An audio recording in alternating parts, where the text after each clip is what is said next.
see the way you shake and shiver.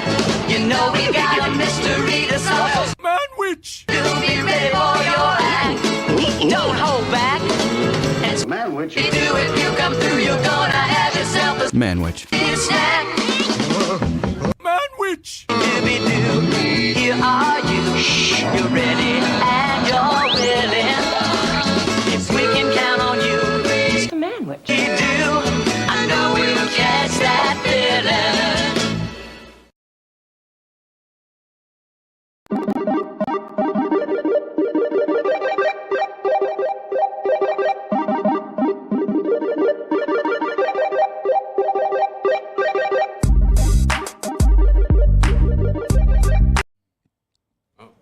There it is. There it was. There it is. This is Mike. Michelle. Megan. Ken. And Rich. And this is The Manwich Show. I love that intro. That was really good. All right. Yeah. I think it's the second best one. The second best one. Somebody here had something they wanted to talk about. Who was the one that kept telling me? Was it you? There's always something I want to talk about. Good. Let it rip. All right. Yeah. Let's see.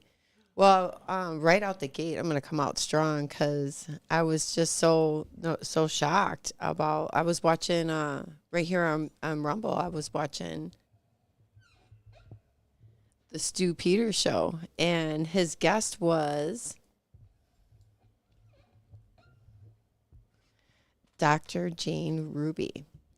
And they were just going over some of the stuff that they were for those of you guys don't know about, gosh, I don't know what to talk about, but how far I should go, but I'm just going to go all the way out.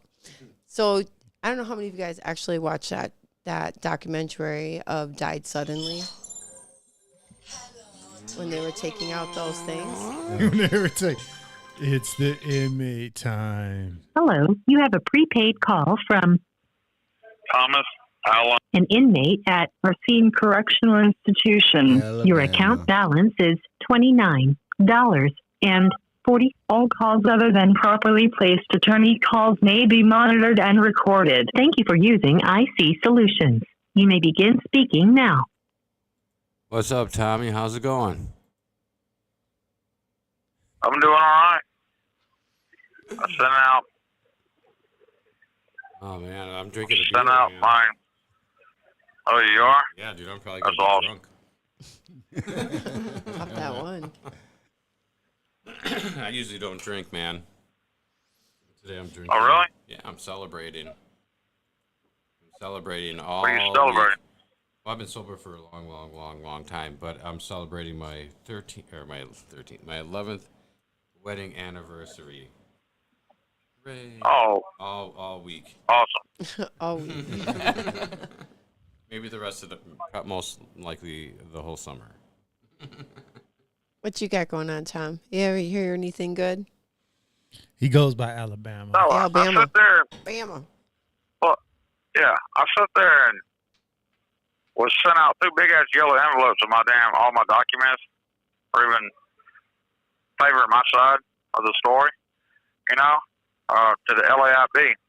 And the damn mailroom here at RCI sit there, I had to go through legal loan fund. You get $100 a year. You have to apply for it. Well, I get approved every year, and you get $100. To make copies at the legal library, and to get yellow envelopes, and to get for them to pay for the postage. And they sit there and try to freaking say that that this place right here, there has to be an attorney. Well, this place is LAIB, the lady that owns it, that runs it at that college. She's the wife. Her husband does the Innocent Project. She does the LAIB side, which is the LAIB stands for Legal Assistance to Institutionalized Person Program. And it's at Frank J. Remington Center, University of Wisconsin Law School, 975 Bosco Mall, Madison, Wisconsin 53706. So this is a description. It says LAIP is a clinical program of the University of Wisconsin Law School. LAIP provides legal help to inmates through the faculty's supervised work of law students. LAIP service may not be available until you are transferred to your permanent placement institution. LAIP information applications are available in the library. Well, I've been down 9.5 years, so I am way more than. You're a permanent resident. Yeah, so they got no excuse, and it is my damn constitutional rights to be able to get that. So they sent my shit back because it didn't have an attorney name on it. So I asked the lady up there, one of the officers up there at the desk, to look up LAIP and tell me who the professor is or who that lady is that runs her. So they told me her name, so I put attorney Kate Finley on my damn. Yeah, I put attorney Kate Finley because Kate Finley is the one that runs the LAIP on my damn yellow envelopes and put it back in there. Then I told it, and then they gave me some rules about legal loan, and they wanted me to keep my fucking shit open. I said, I don't have to keep my shit open, my documents and shit. I mean, they only want me to keep it open so they can make copies of that shit, man. You know? Oh, yeah. What he's saying is that did you guys catch that? He's saying that when he mails something that, like, to that place, Yeah. they don't want him to seal his envelope. So he feels that by not sealing it, that the powers that be at that prison, they're going to read his mail. No, they will. That's why they do that. That's why you can't lick it. They've got that little thing there, and you get it wet, and they seal it, then send it out.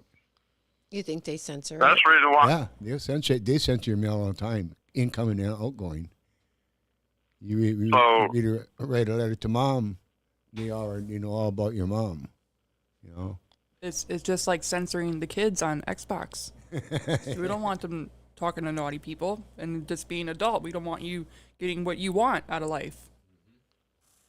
Yeah. So this is what the rules are. Appropriate use of legal loan funds for postage.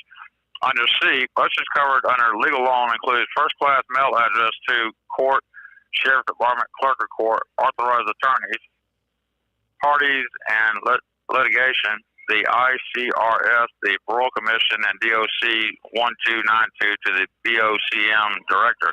And then under number 1, it says inmate may use legal loan funds for postage by attaching a DOC 180 board, which is a disbursement, to the unsealed envelope. The DOC 180 board shall contain the complete mailing address in case. All calls other than properly placed attorney calls may be monitored and recorded. Then on number 2, it says the envelope may be sealed only if it is clearly addressed to an ISIS, which is ICE. That's for what do you call migration? yeah, that's For Latinos and stuff like that. Yeah. A CCE and an attorney, the Attorney General or Assistant Attorney General of Wisconsin or the clerk of or judge of any state or federal court. So I put on there. When I sent it back, I put, like I said, I put Attorney Kate Finley, because she has to have a damn license as an attorney to be able to be a professor to teach the shit, So I played her damn games, so I put that. And then I rewrote the damn shit. I left out every damn thing except for postage. I said, postage covered under legal loan includes first-class mail address to authorized attorney. Governor Tony Evers told me in a letter he wrote me to go through LAIP, document approval on hand. Then I said, and number 2, the envelope may be sealed if it is clearly addressed to an attorney. And then I put, I am an ex-military veteran soldier, and then I put FBI color of law out of Illinois, because fuck Wisconsin. For a repair team. I have a friend on the outside that will be tracking this so that it gets to its destination by calling Attorney Kate Finley. So I had to threaten them with this shit, man. So finally they sent it out. And anybody that doesn't know what color law is, and the division of the FBI is, here's a small description of it. Color of law. U.S. law enforcement officers and other officials like judges, prosecutors, and security guards have been given tremendous power by local, state, and federal government agencies. Authority they must have to enforce the law and ensure justice in our country. These powers include the authority to detain and arrest suspects, to search and seize property, to bring criminal charges, to make rulings in court, and to use deadly forces in certain situations.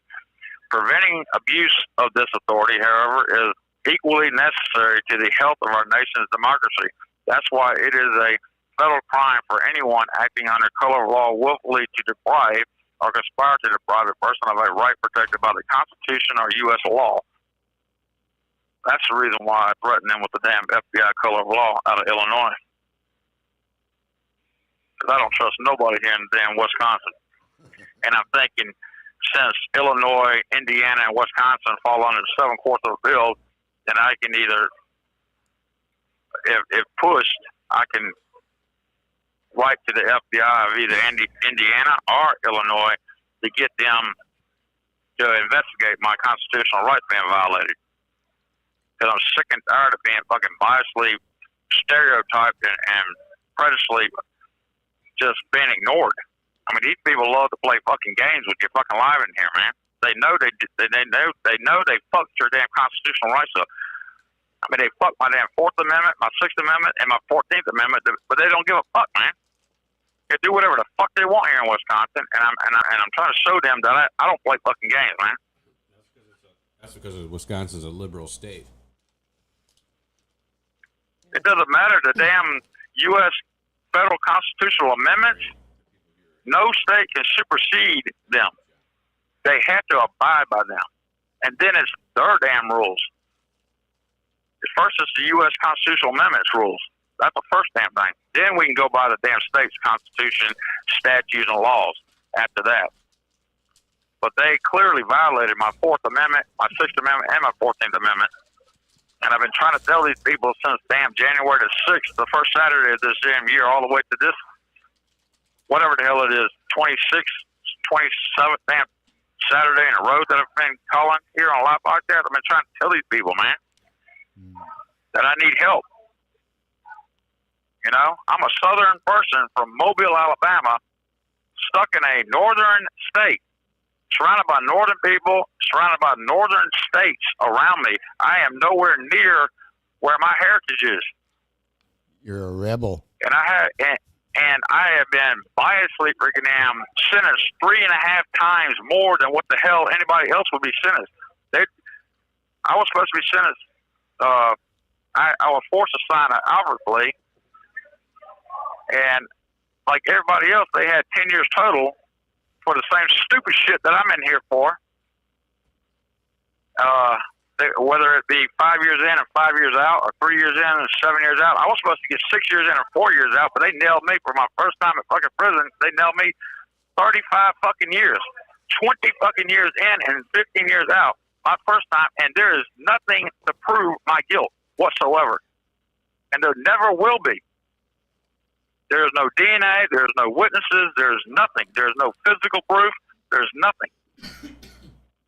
But yet, I'm forced to fucking sign a fucking Albert plea, and then I tell these people on this document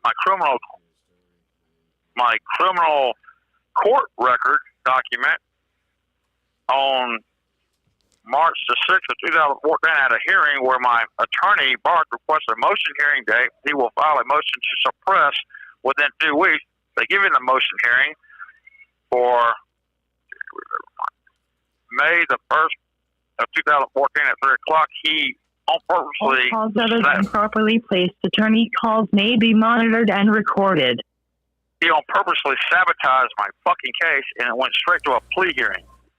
After getting granted by the judge a damn suppression hearing, he was going to suppress something that would have won my fucking case for me.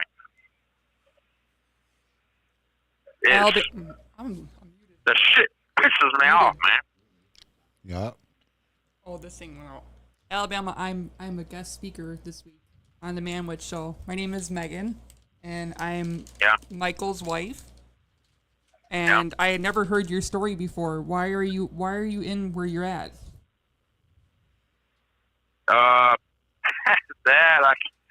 You would have to read about that on CCAP. I don't like saying this shit Okay, out on air because I understand. it's It's bogus. okay. I just I never really watched your podcast, and I finally came out of the house, and I was like, okay, let's see what this is all about. You know, I seen like their previous episodes. You know, I saw your face on there, but I'm just being nosy. You know. It's pissed. There's nothing to prove my guilt. There's nothing. It's just pissing me off. They just seen that I'm a poor person, that I had to rely on a public defender. What plea and they did just you took plead? advantage of me. What plea did you plead? Yeah, what'd you plead? I plead Alfred plea. Do you know that's not a bad Because one. I had to go up. Yep, that's not bad. Check this out. Check with the Alfred plea. That's a good thing because when you plea it, you have the opportunity to have another trial. You can request a new trial. And I maintain my innocence. Yeah, you had the right to. You can do that. If you didn't do it, you could still do that. From what I'm hearing, what you're saying, Alabama, I would keep on fighting the good one. They keep on denying your request, or you keep on sending things out. Keep on. Be annoying. Keep on sending that stuff back and forth, you know? Nobody in Wisconsin's going to fucking help me, though. I went to the Innocent Project. Dave's like, there's no DNA, so we can't help you. I'm like, how fucking retarded is that, man? If there's no DNA, wouldn't that fucking favor me? I think you It's should tell us. retarded. You should tell us more about like what you did, because then more people will be interested, and they'll be like, maybe somebody will help you, because. Like I said, it's on CCAP. Like I said, it's on CCAP. So I don't like talking about this shit, man, because people are automatically gonna fucking pull the trigger on me. And but you're innocent. But if you talk about it, then it shows that you know. I still don't like talking about it. I get it, man. I'll get it. I don't know how to talk about it, and I really don't feel comfortable talking about it because I know for a fact, me being a Southern person, I'm going to automatically be stereotyped. Is Wisconsin allegedly where this crime was from? Do what? Did the crime happen here in Wisconsin? The alleged crime? Yeah. Oh, how did you end up in Wisconsin then? You're from down south, and all your stories are all in your accent. Everything's down south. Like what brought you to Wisconsin? Like, did you just got a job? I wanted to start just a fresh life, and my sister was up here. She was in the Navy at that time, and she had a place for me to live. So I came up here, and then I branched out and got my own place. And then I met this girl from the Menominee Indian Reservation, but her family's from the Menominee Indian Reservation, but she grew up in Kenosha. So, yeah, and I fell in love with her. And she was the love of my life. And then, I started working on the damn river. I had to work on the river to make a living for my family. So I'm gone like 30 days at a time. And while I'm on the damn river, my oldest daughter is being molested by her damn best friend. His name is Chris W. I don't know how you say his last name properly. But he's been doing this fucking for years. And it's just every damn thing that he fucking did to her, I'm fucking being accused of. And it pisses me the fuck off. All because I wasn't there at the house because I was gone 30 days at a time for fucking years out on the river. And then some shit happened back then in 2009. That happened back in 2009. And the son of a bitch was investigated by detective of Oshkosh, and for some fucking reason he was let go, even though the mother came to me and told me every fucking thing that he did, and is exactly what I'm fucking being accused of. And this shit fucking pisses me off. What part of Wisconsin were you living in? Oshkosh Oh, Oshkosh. Okay. at the time. But then you fast forward to that incident. That was the first incident that happened to that supposed person. And then you fast forward it to 2013. Then the mother put that person in a foster home. And then that person, 3 months later, accuses me of the shit that dude was fucking doing to her. And then after I get put in fucking prison, then she accused her first foster home. She accuses another dude of that damn house while she's in the hospital. She accuses him of the same shit. So it's not only me being accused of what the fuck the original motherfucker did to her, but another motherfucker damn got accused. Another man got accused of the same shit. Did he So end it's up just in like prison a too? fucking. It's just like a repeating shit over and over shit. This is on document. I got all this on document, and it just pisses me off, man.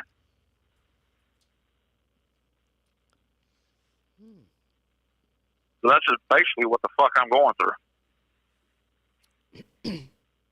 How long did they give you? Too They gave me long. 35 years. They gave me 20 in and 15 out. I was 40 years. I'm 50 years old right now. I was 40 years old when I first got. I went 23 years of my adult life out of fucking prison. I didn't even have a juvenile record. And usually, not all the time, not a quarter of the time, but mostly 3/4 of the time, if you have a juvenile record, that shows a sign of mental 1 minute problem. remaining. Huh? No, it said it was 1 minute remaining. No one said anything yet. Well, Alabama, if you can, man, get back in line, and because that way the viewers can hear more about your story, and then maybe somebody can relate. You know, maybe somebody who's a Feel your viewer. pain, man. You know, though, he's Confederate. He's a 27 Confederate. times on a live podcast, and nobody's ever fucking done anything, man. That's Well, crazy. That's because that's when you could chew out the viewers. Tell them, say, listen, man. Help this guy out. I need your I'm not help. a lawyer. I don't know anything like this. Yeah. No, he's, I don't have people- nobody but Richard. like I said, That's he's all a I have, Confederate, Richard. and he's in a Yankee place right now. So it's a Yankee town. Well, get back in line, dude. We want to hear more from you, man. We all want to hear. We want to talk to you. You got a group, man. You got a group hug today. I think there's how many of us? 5? 5 today. 5 of us today. Yep, we got 5 today. You still there, Alabama? No. Okay, Alabama. Dang. All right. Well, that was Alabama's story.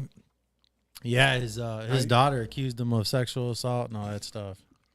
That's why Alabama's in it. Yeah. He's like, I ain't saying nothing. He ended up saying it himself. He ended I up wanna telling the hear what- story anyway. I want to hear what Michelle was going to say.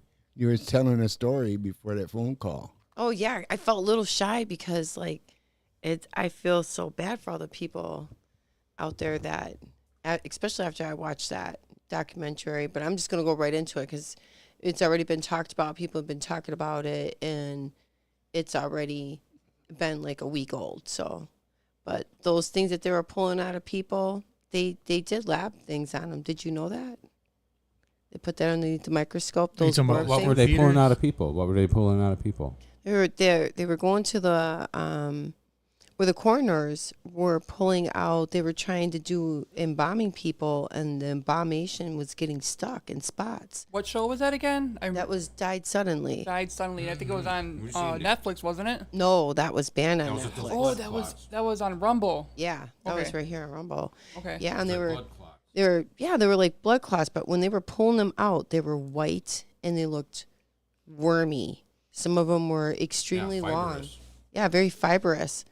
Well, I did not know this, but somebody actually took that to a lab, and they got their test results back, and they were saying what's inside these things. You guys want to hear? What was Yeah, it? what Well, was yeah. there? What is it? It's biocircuitry. What? Huh? Yeah. So biocircuitry. So it'll just make you easier to plug into the matrix. Oh, it's interesting that you said that because people who took the shot, they pick up Wi-Fi. I was just gonna say something about the 5G. They just turned it up again. Yeah, you can feel it. You can feel it in the last 2 weeks. You can definitely feel it. Sweat and your arm, legs hurt. Yeah. Yeah, my legs, my bottom legs feel really Getting heavy. poisoned. Yeah, literally being You poisoned. talking about if you got the shot though, you're Yeah, poisoned. even- right? Yeah, but what is Even it if you're doing to not. normal people? Well, how's it hurt? How's it affecting normal people? Well, there's Still only messes so with much you. radiation you can actually have in the air. If you had And one of then- those counters and you went to around pizza places and places where people are eating, some of them places are super high, like 20 times, 100 times high, right next to one of those the towers, the cell tower, and people are eating right next door. I was watching something a long time ago. They showed some guy with a he was testing that stuff out, and his counter said it was really high, and people were eating there. I'm hungry again. That little guy's too cute. He'll come over here and he'll steal the show. That's why he can't hang out with us. Look, he ran back. Come and catch me. It's like Paris. Somebody let the animals loose. Did you guys see that? Paris on fire. Oh yeah. Oh yeah. And, Oh, the, yes, I and, did see and that. the zebras running. And there's Yeah, a whole group elephants.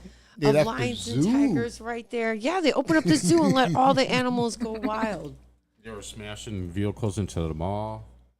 Where was this at? When was Yeah. this at? This is in France. They've lost their shit. Like literally lost their shit. They lost their pride in being who they are. Is that as what Lost a our nation and identity as a person. country. Is that It what is happens when an you bring identity as a person migration? too? Because when you stop caring Stop being about French. where you live, you stop caring about yourself. Well, actually, I think it starts with yourself, and then you stop caring about where you live. Because if you feel like garbage, then you want to live around garbage, and everything around you turns into garbage. But yeah, stick you in the matrix. It would be easier then. They said they were putting graphene and stuff inside in those things. It's just scary that it's bioengineering itself like that. It's growing. You have something growing. But inside of it's you. clogging their bloodstream. That's why they're dying from the clots. Yeah, but okay. So when you think of that, so it's biocircuitry, and we're electrical beings. We have electricity running through us all the time. That's how our spirit is doing its thing with electricity. Then you put those inside of us. Some of us have fucking lost our mind. Some of our friends and family, especially after 2020, are just not the same person. It feels like invasion of the body Yeah, snatchers. you got a variation of who they are. Well, I think the lead singer of Aerosmith, he died from the shot. I wouldn't be surprised if he took the shot and died. Got a lot of those people that took that shot and they died. They're gone. Well, look at Jamie Foxx. He's still no real news about him, and he's still in fucked up status. And they had a doctor on here on YouTube. I seen in one of the shorts talking about like he's gonna let Jamie tell his story when he's ready and this and that. And I'm like, and they showing pictures of him standing with him before that. But you know, all those actors, they all got the shot. They had to do what they have to do. So he did that movie with who was the female? Cameron Diaz. Cameron Diaz. And nobody's heard from Cameron Diaz neither. Well, she just feels really, really sad about it. But that's Well, I was about talking it. about my health, not mental, but Yeah. physical health. No, I haven't heard any news on her at all. Man, forcing people to take the shot.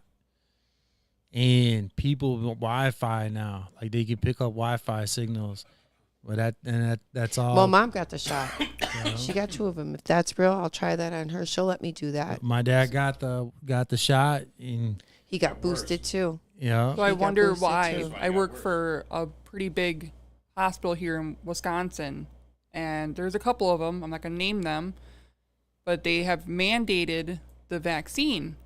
Well, they have recently come out with that they are no longer mandating this vaccine. Not just the one I work for, but there's another one here in Wisconsin that they no longer are mandating the vaccine. That hurts because so many people lost their livelihood. Yeah. well, you're So saying that many- they're mandating it. They or mandated it. again. No, they are taking it away. Oh, they're now they are taking it no away. longer making it mandatory for your employment. That's fucked up because, like, I know people wrote, like you wrote a 7-page letter for your exemption. Yes, So I there did. was some people that actually. You wrote a 7-page letter. Yes, That's I right. did. She was dead serious. Crazy. You could take Dead that. serious. No loopholes in that fucker. She gave her thesis. Yeah. Did. Yeah. There's no shame. What was your grade? It was an A plus plus. A plus plus. She didn't have to. She didn't have to do it. Granted, baby. No, she didn't have to take it, but my son, her husband, had to take it for her. So Mike, oh yeah, okay, I'll go take it. Like bullshit. Right. I'm still a pure blood. Yeah, Yeah. but So- that's true about that I must shot have of got that kill corona like 8 and it times. even state in that report it was for that. If you ever listen to Infowar, and you listen to him, and he had that paper out there telling you all about that stuff and the secret papers and all that kind of stuff about that shot. Yeah, that was to eliminate. It was population elimination. Well, you know what too is like the elite. They are completely 100% obsessed with mind control. They got the MK mind control. They put the fuckity stuff in the TV when you're watching it. They're putting that in the in our music. I mean, geez, you can't even go to a concert.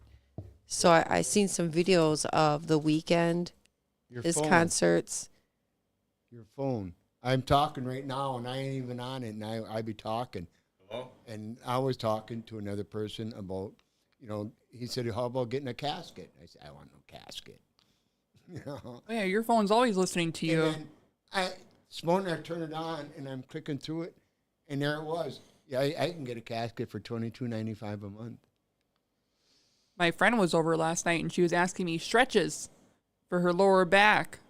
And I was showing her the ones I know, like hip exercises, stuff like that. Because we sit, we're sitting, and sure enough, my phone pulls up today, some stretches I can be doing.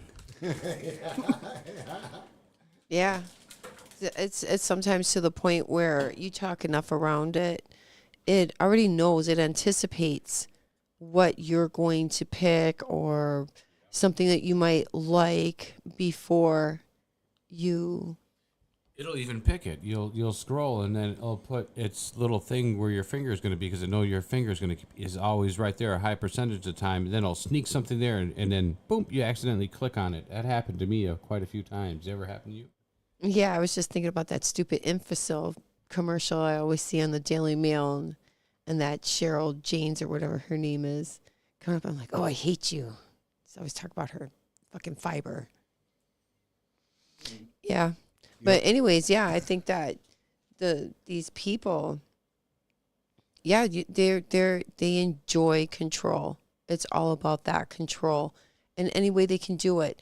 They can hook you up, just like a Minority Report. Hook you up to a computer, and you think of something, and on the screen will show a picture of what that thought was.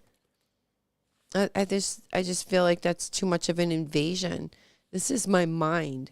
I should be able to think about whatever I want at any time without right now I'm thinking of what?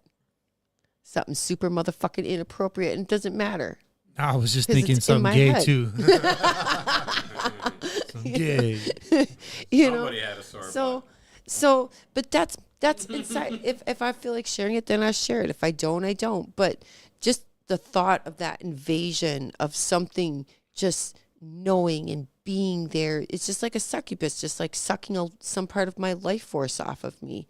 When other things start doing that, they steal from you. They do steal from your life, because then that's like a form of living your life for you. I don't like that. Rich, can you pull up on there Trump at the Mount Rushmore July 4th? Of this year? Yes. Yeah, let me go through the archives of the Manwich Files. Ooh, yes. Very Because there's a lot of talk about Trump being this and, I read a little bit of article. Oh, wait. Before you go any further, I just want to wrap it up with that biochemistry thing. So they were saying when it was first just like a theory and stuff like that, when those things were being found, they were showing people like this guy, he was on a bike, and then the light next to him went, had like an energy surge, and the guy just fell off his bike and died of a heart attack. And other people with energy surges around them, you know, and then you hear about these people that are playing sports and they're, because of all that energy, you know what I mean? Just whipping it up. Well, the energy's going to go away. That turning up that force that's why they on took that down G5. That's why they took down that Georgia Guidestones. And so everybody will forget about that number that they had in their mind. On a planet of 7 billion, they only want to keep 500 million. Yep. Who's the lottery winner? Those bloodsuckers, 12 running families of this planet. I mean, who are they going to feast off of? Each other? They need us. Who's going to be their? Who's going to get all their food? Need some. Who's going to go and like can their food for them and do all the fishing? And I doubt any of them know robots how to put their and clothes AI together. and all that technology, the breakaway civilization technology stuff, all that good their stuff. paintings, the AI paintings have gotten better. Did you see that? All changing. Everything's pretty soon. Yeah, they got better at their teeth, and they got AI is going to do everything for you. They're finally doing 5 AI is fingers gonna do it instead for you. of. It's going to come to your house. It's going to do everything. It's going to be your house. You will be AI and like it. All right, you guys ready to go on the Magic School Bus ride? Uh-oh. That's not a car. It was me. Oh, that was exciting. Yeah, I know. I was like, my look heart at that. dropped. I felt one of them energy surges. Stop. See that TV now? I'm drunk now. See, I told you. That's how much it took. Only one beer, Not even ladies and gentlemen. Are you drunk? No, I just took one little sip on it. And I put it down. Nearly 2. Now drink it in a little bit. Now, I mean, what I found wasn't July 4th, but it was before July I'm 4th. gonna wait for your action, huh? What I found was before July 4th. I guess he was on social media July 4th, so he didn't do any public speaking. That might have been last year. Was there something because you he just was wanted? running for president, I guess then. And But he said that would help him for 2024 if the news would have put that out. His speech at Mount Rushmore, that was last year's. Oh. I thought you had something particular in there that he. The only thing I that know speech, of, like, it was devastating, man. I just sent him that article you sent me about the meat processing. Oh yeah. On his phone there. I found it. It's 3 years ago, though. That was like, what? Maybe he did it again. There's one 2 years ago. You want the 2 year ago? The one that he gave that. Well, he did it had about twice. 2 years ago, because the other one was later, or before that.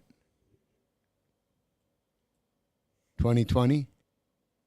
2020.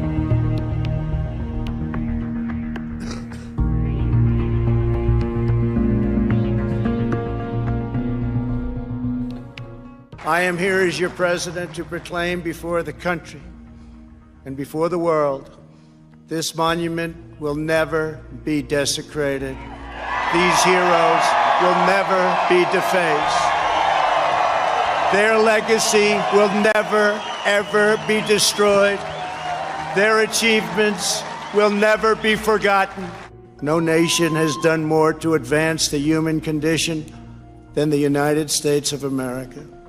And no people have done more to promote human progress than the citizens of our great nation. Our nation is witnessing a merciless campaign. Hello, you have a prepaid call from Thomas Allen. an inmate. All calls other than properly placed attorney calls may be monitored and recorded. Thank you for using IC Solutions. You may begin speaking now. What's up, Alabama? What's up? You made it back in line for us. Yeah. There ain't nobody on the phones. We got 4, 5, 6. Got 7 phones, and we have 1, 2, 3, 4, 5 people on. So there's 2 phones open. You ready to hear? You ready to hear from the president, Donald Trump? Right now, we are listening to his speech. I don't know. He gave a speech at Mount Rushmore, and my stepdad said we need to listen to it. Hey. What? You remember that white dude, older dude that killed them 2 damn girls in that park over that bridge here in Wisconsin? Which one? No, I don't know. Oh, I think I remember what you're talking about. By the railroad bridge? You know, it shows them walking across that bridge or whatever, them 2 girls. That's the last time they seen them. Or that dude, it may have been that dude. I forgot if it was the girls that he killed, the 2 underage girls. Yeah, he killed 2 girls. Yeah, I don't think that happened in Wisconsin. It didn't? No, I thought it did. No, it happened in I thought another they got state. him or know who it is now. Yeah. They finally found out from that messed up photo. They actually found out. Did you know that when he was talking to his loved ones, he confessed 5 times to them about the murder? They recorded him on the phone talking to his loved ones, his mama or whoever the hell he was talking to. He confessed to the damn, even though he's pleading not guilty. He confessed 5 times. That was on the news. That was on the news a couple of days ago. No, I didn't know that. We all didn't because know they that. cannot connect him. Even though he was in the area, he was the only one in the area when it came up missing. Scooby Doo. Hey, you ready to hear Mount Rushmore? Mount Rushmore? The Donald Trump Mount Rushmore speech. Yeah, I guess. You're going to love it. You're going to love it. Guarantee it. I just hope that damn Florida fucking, I can't stand it. I can't stand that fucking governor for fucking Florida, bro. DeSantis? Yeah, Alabama's a That son Democrat. of a bitch, man. You're a Democrat, no, bro? I am not a Democrat. I ain't nobody. You're I a ain't liberal? nothing. Are you, for I am real? nothing. Alabama's an independent. You're busy voting for the Clintons and Obama and shit? Hey, Trump, don't even come up with that word independent, because that's what Trump fucking said he was. He was independent. Yeah, I told you No, he's not he even never an said he was that. independent, He straight up said he was a Republican. He was going to run as one, and he turned that party around. They need to be a little bit stronger. They're still a little. But that's a strong speech, though. We're going to hear I the don't even- strong speech. When it comes to damn politics, I don't even give a shit about either one, because they get each other's fucking back in the fucking end anyway. To wipe You ready to hear your military leader, That's Donald right. Trump? We gotta hear Uncle Trump. Uncle Trump. Daddy Trump. Trump. Trump. Trump. Trump. Trump. Trump. Trump. Trump. Daddy. about My our real history, defame our heroes, erase our values, and indoctrinate our children. Angry mobs are trying to tear down statues of our founders, deface our most sacred memorials, and unleash a wave of violent crime in our cities. Many of these people have no idea why they're doing this, but some know exactly what they are doing. They think the American people are weak and soft and submissive. But no, the American people are strong and proud. In our schools, our newsrooms, even our corporate boardrooms, there is a new far-left fascism that demands absolute allegiance. If you do not speak its language, perform its rituals, recite its mantras, and follow its commandments, then you will be censored, banished, blacklisted, persecuted, and punished. That is why I am deploying federal law enforcement to protect our monuments, arrest the rioters, and prosecute offenders to the fullest extent of the law. I don't know, man. When I hear him say stuff, dude, I just feel some Americana. That wasn't it. That wasn't the one. Well, then I got this 10-foot pole. Go get it. Go get it. Down. I want to go. I want to go butt first. Yeah. Dude, I can't. Richie Pop. I can't find this, man. Are you still there, Alabama? So- what do you think about that speech, Alabama? I guess. I mean, like I said, I don't really side with any politics, man, because we had both Republican and we have a Democratic government in here, and nothing's happened in the fucking. They're supposed to cut this damn prison in half, Mount Rushmore right there. and they still ain't done nothing. And Scott Walker damn sure wasn't going to cut no goddamn prison sentence. All he was going to do is fucking make the goddamn prisons more, where we can incarcerate more fucking citizens. Fucking Tony Evers is the one that said he was going to. Tony Evers is the one that said that we were going to cut the fucking prison system in half. They are. Fucker. Because they're letting anybody that was You believe had a them? crime to do with marijuana are getting out. The ones that were the first offenders with dealing with cocaine are going to be getting out. You remember Scott Walker's the one that resurrected that fucking hearsay law, where anybody can spit fucking words in there Yeah. and and say, hey, I seen motherfucker down at the damn bar, and motherfucker was nowhere near the damn bar, and the goddamn what's kind of system, and be like, oh, thanks for being a snitch, a lying snitch. Now we got a witness, and we throw this motherfucker back in damn prison. That's what the goddamn law was all about. Where you can just spit fucking words in the fucking air. That's what the fuck I'm in here for, man. Words spit in the fucking air. Well, There's nothing to back up any damn thing that I'm being accused of. But yet, just words spit in the fucking air. You want to hear another one of Trump's speeches during the 4th of July? I guess. All right.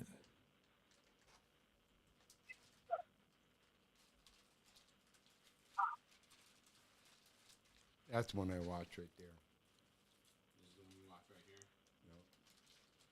Your name is Dad, and you approve. Chad Wynot. I'm the I aircraft approve of production this. superintendent at the 114th Fighter Wing. I grew up in Colton, South Dakota, and I joined the South Dakota Air National Guard in 1990. Spirit, but of wisdom, philosophy, and reason. And yet, as we meet here tonight, there is a growing danger that threatens every blessing our ancestors fought so hard for, struggled, they bled to secure. Our nation is witnessing a merciless campaign to wipe out our history, defame our heroes, erase our values, and indoctrinate our children.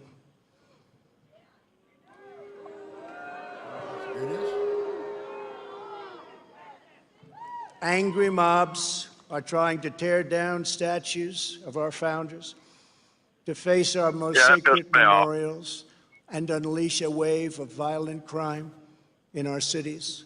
So you were touched by the fact that people are seeking to tear down national monuments in this nation?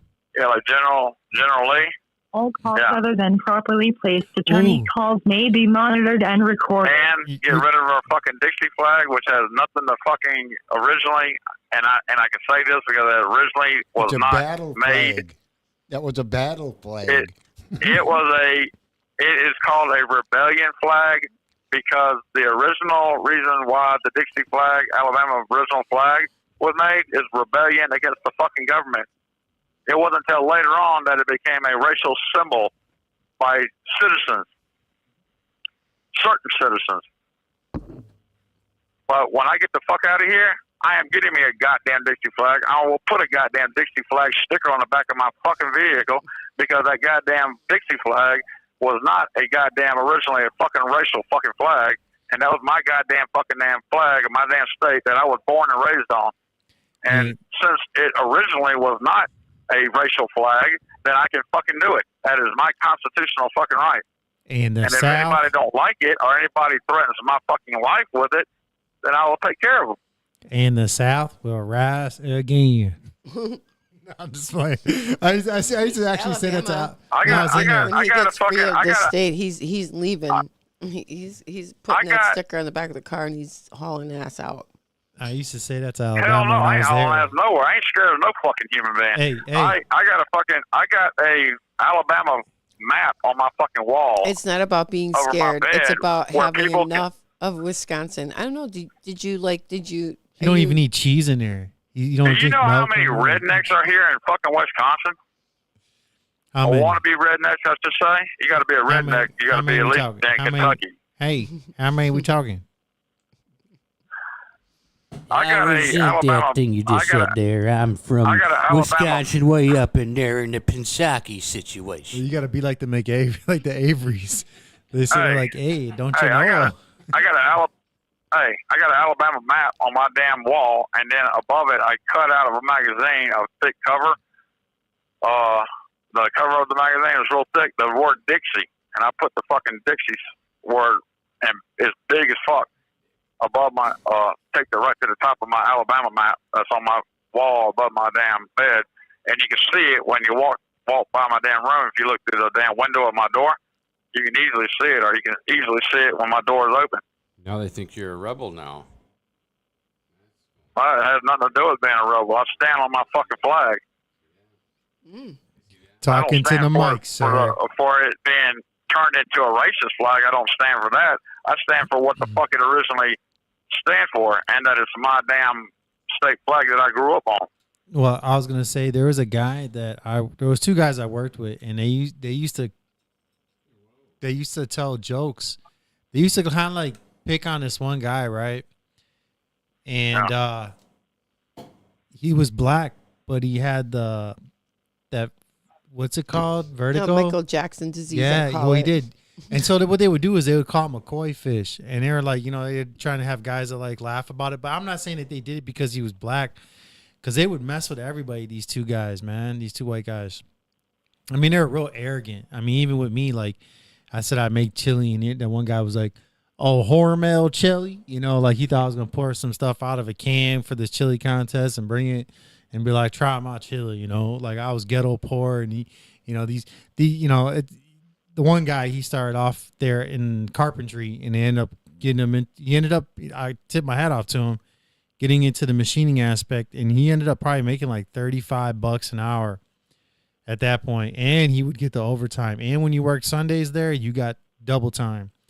But anyhow, they kept egging on the one guy that had that disorder, and so the guy quit, and he got an attorney, and his attorney sued the company I was working for, Falk, and said that these guys are racist and they caused them to quit, and that they had caused them mental anguish. And when the lady, his attorney, was interviewing one of the guys, he had a Confederate flag on his arm, and that just pretty much just put the nail in the coffin right there for him. Yeah. Well, Richard Harvey, you're a witness. I mean, you was in here for several years in there. Was I ever racial to anybody? No, you only hated one guy. No, I'm just kidding. No, you weren't racist. I mean, I love everybody until they start fucking bitching about another race fucking keeping them down. That shit fucking pisses me off right there. You can only keep your own fucking self down. Because somebody turns you away doesn't mean you have to fucking stop fucking looking. Absolutely. Just because someone turns you away. That shit fucking just pisses you're right. me off. You're right. You don't think white motherfuckers get turned down by a fucking job? I'm trying to talk to you. You just ruined the joke. Don't do it no more. You got to go in there and have to pump you up then.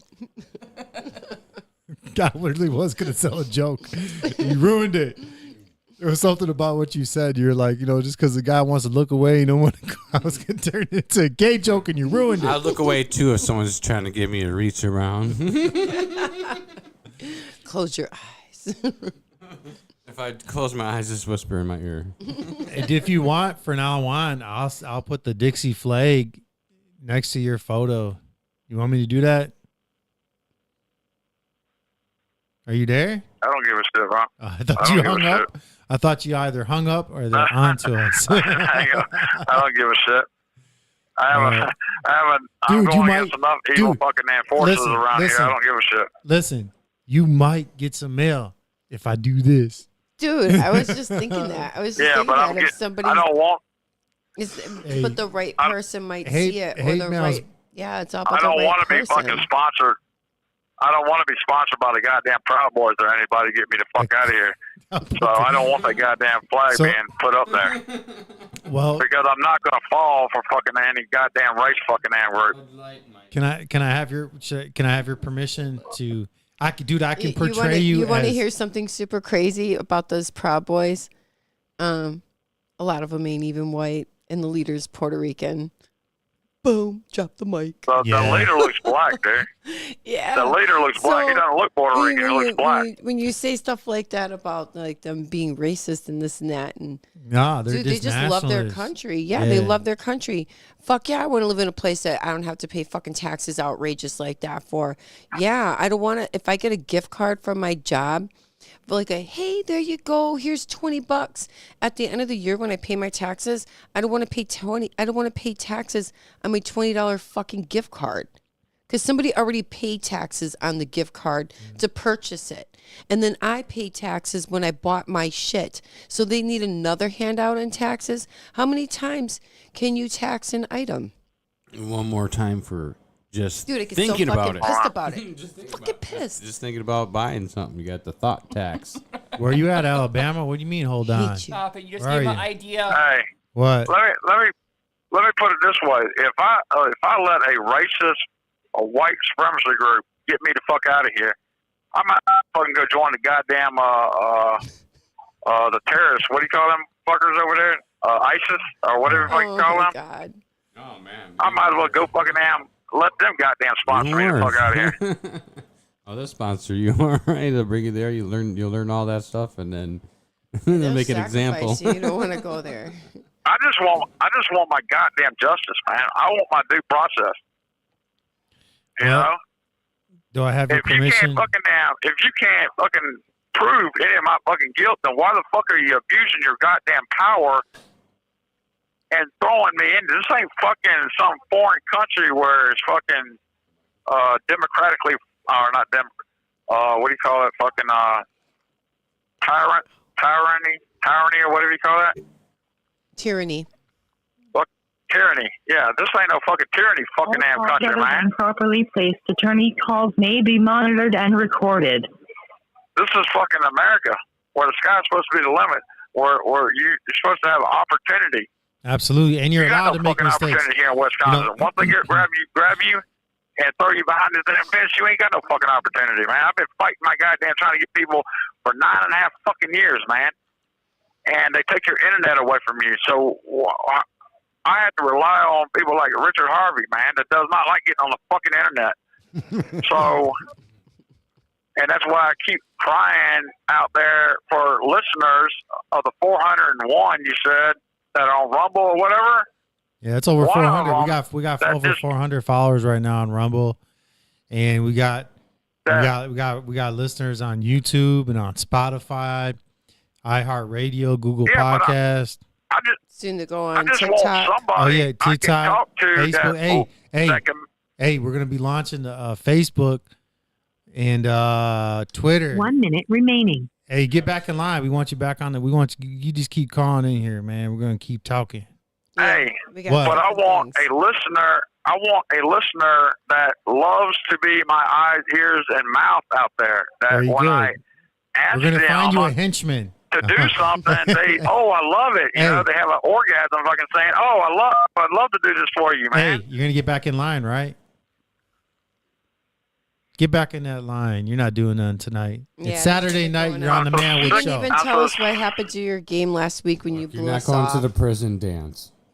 No, he went to the prison dance last week. When his game, you didn't even tell us how your game ended last week. When with your, Oh, it was a wild game. Well, you can tell us all about it when you Yeah. call back. yep.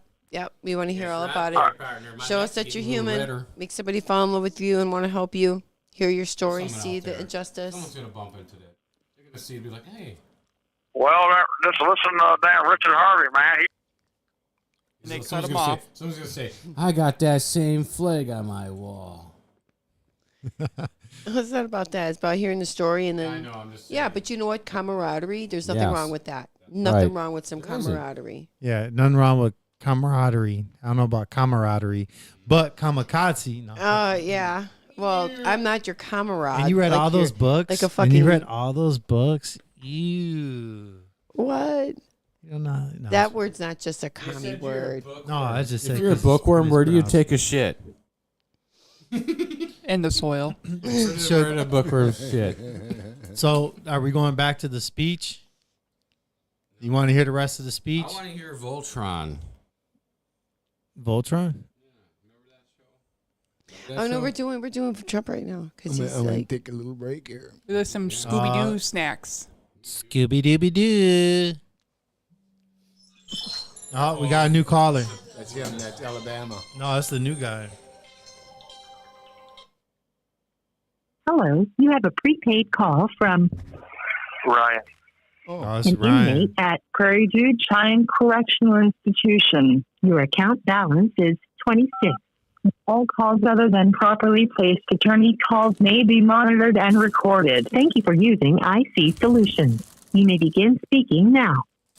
Hey, Ryan, you're on the Manwich Show. How you doing, buddy? What's going on, man? I'm doing my best right now. That's all we can do nowadays, right? Is do your best, man. Nobody wants to do their shitty, hey? Well, no, Yeah. the thing about it with Ryan is that he's been having trouble, with his relationship with his fiance, and he messaged about it. I guess like maybe like next time I'll shoot you guys the email, so you get the memo. But go ahead, Ryan. You tell it's your story. I know you. I read it on the email account, but a lot of guys in your situation, they'll feel for you, especially those who aren't in there anymore and are watching the show. Go ahead. Yeah, well, I'll try not to get emotional because it is hard, but yeah, I mean, she's never been through this, so there's a lot of resentment, and like she's having a really hard time forgiving me. So that just puts me in a spot of like mentally being like a bad person, and like just like I'm an alcoholic, like we talked about last time, and like I just feel like the person that I love most is, I don't want to say hating me, but is having a really, really hard time with the whole situation. And like we haven't talked in a couple days, and like I don't really know what to do about it other than just continuing to do what I have been doing, but it just doesn't seem like it's like there's no real good solution. It sucks. And then being in prison when all you have to do is like, I work out 3 times a day and I'm in my Bible, but all you have to do is think, and what the whole what ifs, or if I would have done this, or if I would have done that, and like it just sucks because I've hurt so many people in my life with my addiction, and like 3/4 of my family is dead from alcoholism, and then like now I just let down the most important person in my life, and I don't know how to fix it. Like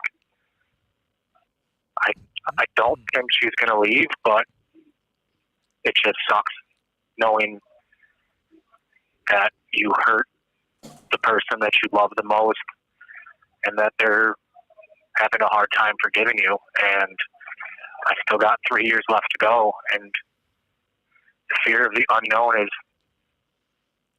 a horrible, horrible feeling. Like I just, yeah, it's hard, and I struggle with really bad anxiety and depression, and to Ryan, you know what? The last time you were on the show, we were listening to you talk and hearing your story. We didn't ask really enough questions. Like, how long have you been with your fiance? Because you said she does drug and alcohol counseling, right? Yeah, we've been together for a little over 2 years. Mm-hmm. And I mean, she's obviously really empathetic, and she understands. And she gets it. But I have you to know, ask I another also- question during this 2 times. Is this your first time just basically falling off the wagon in your relationship, or 'cause you said you had quite Yeah. a few already, so this is your first time, right, in the 2 years? This is my third time being incarcerated. I haven't been in a relationship or like in love or anything like that previously. Since you've been with Grace, has this ever happened before where you were arrested for Yeah. operating while intoxicated? No, never. It's your first time, okay. So for about 2 years, you're able to keep it clean? Yeah, I mean, I've had moments of sobriety. You know, I had 5 years of sobriety back from 2008 to 2013, and you know, things just. I just wasn't. I always got complacent and never stayed committed to what I was doing, and then things just like once one thing went bad.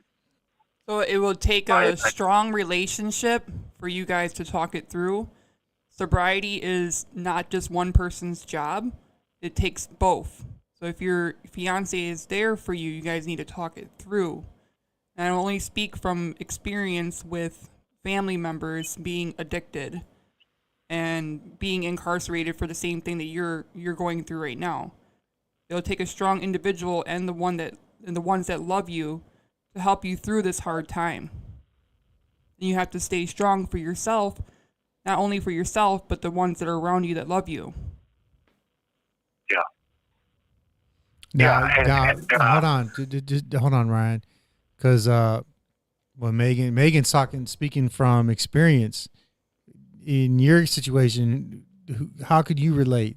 So my brother, he has been sober for a very long time, but he went down.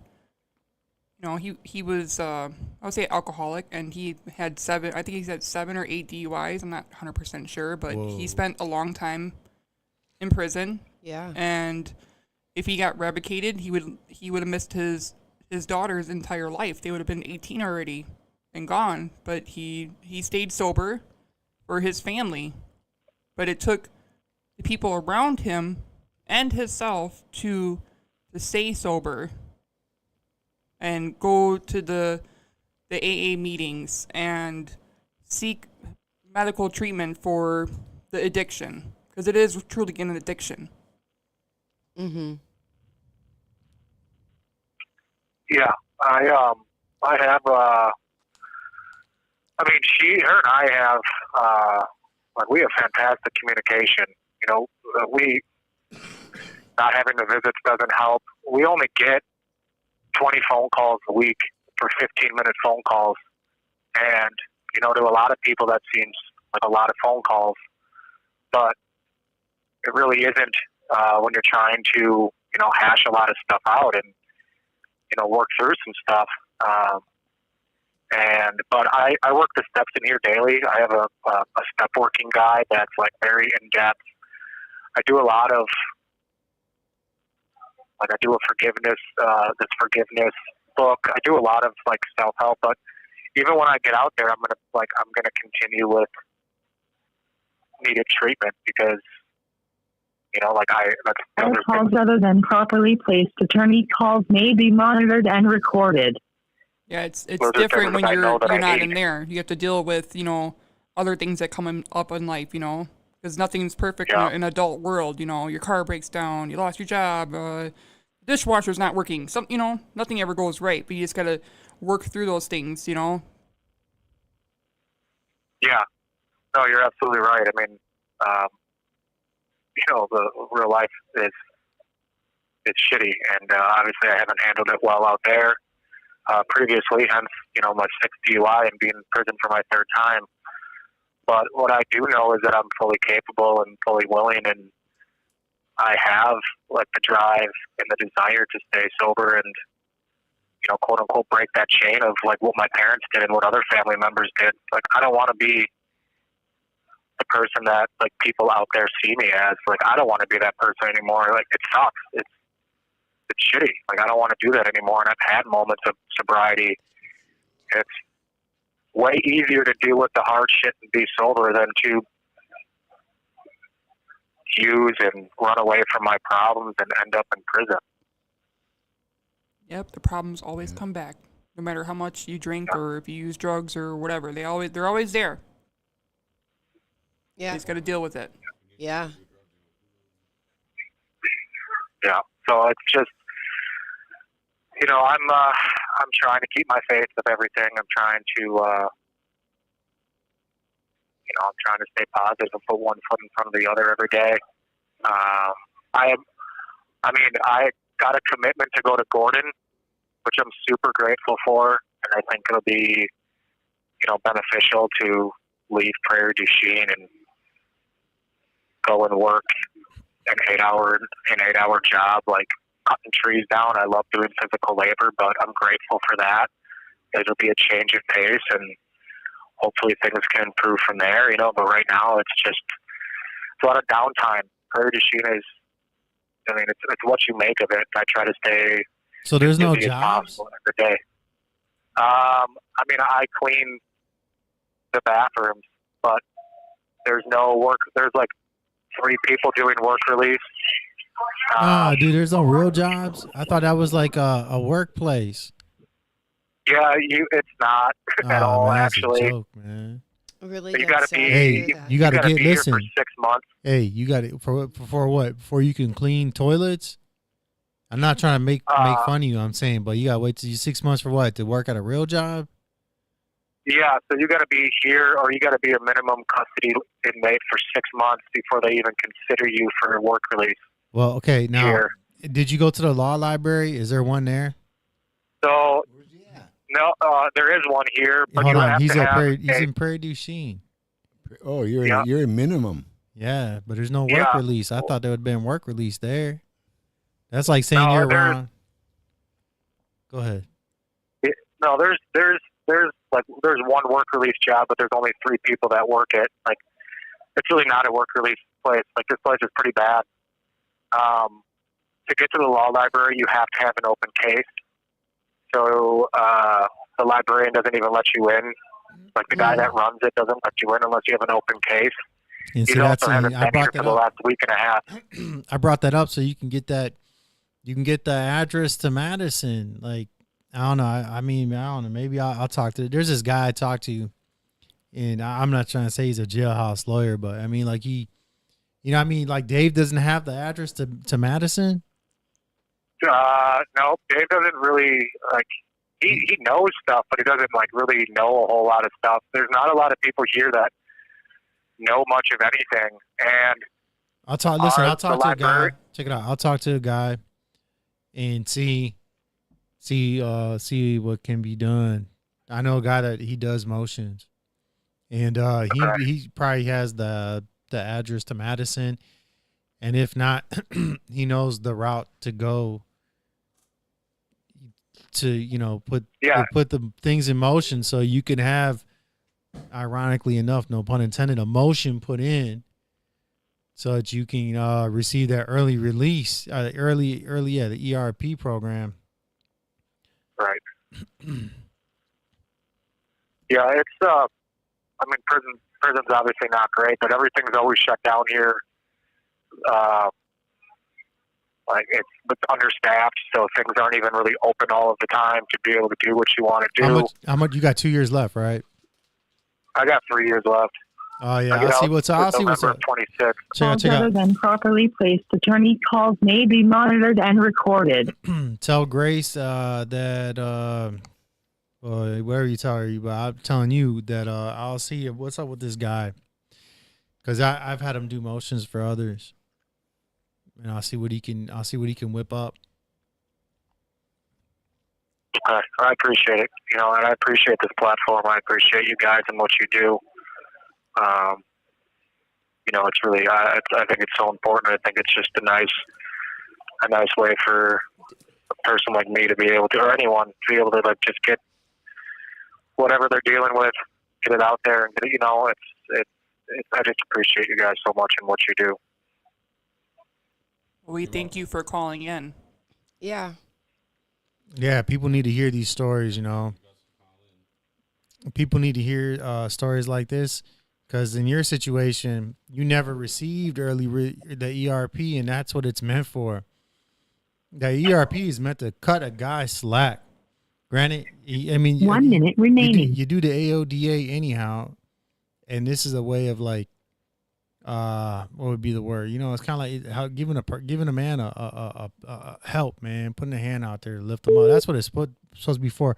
Hey, we're gonna let you go. If you want, you get back in the phone lines. We're gonna take another call, okay, from another caller. All right, Ryan. You have a good one, brother. If you want, call again, though. If you want, call again. Have a good night. Yeah, call again. Hello, you have a prepaid. All calls other than properly placed attorney calls may be monitored and recorded. Thank you for using IC Solutions. You may begin speaking now. Hey, Richard, how you doing today? Oh, what's going on, Richard Harrison? I was going to say Mr. Harrison. Yeah. What's going on, brother? Okay. Now, you say you're doing pretty good. Hey, you said you're doing pretty good, so I want to hear something good then. What's going on? We want to hear something good. I got outside. That's my upbeat for the day. You know, we had something happen here I wanted to talk about that I think is important for your viewers. Okay. Let's rock, man. So what we had this couple of days ago here was we had inmates washing our dishes with a toilet brush in a trash can. Oh, that's crazy, bro. I know just me saying that is just like, oh my God. Dude, where's the sponges, man? Where's the sponges? No. Right. So this was a for real deal with a used toilet brush in a junk, garbage can. They were washing dishes, and the guards didn't even care until they were the ones eating off the trays. So what? Then somebody cracked the joke like, "Hey, you like that burger? You know where it was made?" Did somebody? How did the guards find out? So we had a kitchen set up here. It's right next to their desk. They weren't paying attention, and one thing led to the next. So nobody in the nobody kitchen knew. Nobody was looking in. The head in the kitchen, the head guy in the kitchen, he didn't say, "Hey, look, we don't have any sponges or Brillo pads." What? Why would you even think that a toilet brush and a trash can when there's a perfectly working sanitation machine a foot and a half from you? There's just these people here, with these trains of thought, but the guards didn't even care until they found out they were eating off those trays that were just cleaned with a toilet brush. Fucking dehumanizing. The guards it was were laughing. super. Hey. I just got up. I had a whole meal and I was starving. I got up, walked my tray over, and just put it down. And said, "I'm done."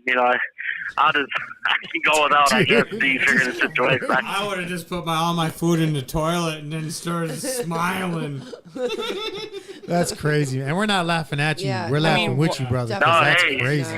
This is real talk. I just thought you guys might want to know that literally Absolutely, just happened. man. Man, then people like And I was like, oh my God, I've seen everything, and then I've seen that, and I was nope, I haven't seen everything yet. So Why would there be that a was used pretty. toilet brush in the kitchen? First of all, like why would somebody do that? Right. Why would you even go get one? I'll tell you this. Why would? Because people are fucking full of demons, man. You know what? I'll tell you what. No, it's just a horrible situation here. I bet those guards were laughing. Richard, I bet those guards. Oh, they were laughing until they realized they were the ones eating off the trays with us. Yeah. Yep, they were right there with the dirt. Yeah. And then it wasn't so funny. Then oh yeah. Yeah. Then they were like, oh then God. Then it was time to crack skulls. I bet. Then they kind of shut everything down, and tried to correct it. But it all goes back to there's more violations than just that here taking place at this institution. There are 168 inmates on my unit, and there's 6 toilets. And I want you to do the math on that. 168 people, individual human beings. There are 6, and I repeat, 6 toilets, 3 on each side. If you need to go, it's too bad. Wow. Just shit in the cup. So probably a lot of people coordinate with another person, just like how females have a period. It's Russian roulette. First come, first serve. It's illegal. Well, that's what the garbage buckets are used for. Yeah. You can't. It's illegal. You can't do that, and nobody seems to want to stand up. Hold on. I So you're telling understand me? that Hold on. people do stuff. You're telling me because you're in jail. you got 3. So you got 3 stalls on each side? On each side of the unit. Okay, now Yep, hold on. The So toilet. Yep. are you telling me that you, because I know like you, from what you said, your background in employment, are you saying to the viewers that it's against the law for what would be like 90 people to share 3 toilets? I mean, is there like some kind of code against that? For OSHA, for an OSHA standard, you can't have 3 toilets. Even if you broke that down into half, let's just say an even number, 80 per 3, all right? So 80 per side, even though there's 168 here, 80 and 80 is 160, whatever. So you go like this. So you got 80 people for 3 toilets. I don't know a household that can handle 3 toilets with 5 people in it. I have 2 people in one house, and it's 1 toilet, and I'm wishing for a second toilet. I mean, I couldn't even imagine that. I couldn't even imagine that. See, and it's OSHA violation, and this is what takes place so the viewers understand. I went and researched it many a times. What they do is they get fined. They say, okay, you get X amount of years to correct it. They say, okay, doesn't happen until somebody complains again. They file a lawsuit. They get paid out. They get fined. The fine's cheaper to pay than build a $10 million building, to fix that. These buildings were built in 1986. They've got, and this prison, by the way, was only built for 300 inmates. There are 2,151 inmates here right now. Oh, my God. So you need to really back up and think about that. That's why when I try to explain to people my case, it's not just about my case anymore. It's about this whole system in its whole. This is a freight train with no brakes. It is. Flying down the road. And it's like flying. These tracks they're red hot, and all they're doing is praying that the damn thing makes it through their town. And if it crashes, hopefully it's not in our town, because then it's not our jurisdiction. It's not my problem. And that's what's going on. If you were to slam on the brakes somehow, what do you got? You've got 400 train cars behind it that's going to slam into it. That's the judicial system. That's what's going on here. I mean, really, 80 people for 3 toilets? I mean, that's not an exaggeration. I'm not making that number up. We have exactly 168 inmates on this unit here right now. There are 6 total toilets. And you better hope that you ain't got someone who's got, attorney calls may be monitored and recorded. Like an irritable bowel or something like that, because you know what? I hate to say it like this. It's shit, get moving. Shit, get moving. It's well, if everybody ate off the same tray with some dirty toilet brushes, y'all about to have some real action going on in the toilet. Just saying. But they don't. There's no humanity here. This is worse than Twilight Zone. At least in the Twilight Zone, there's a joke at the end of it somewhere along the line. This here is a horror shit show. I mean, I've never dealt with anything like this.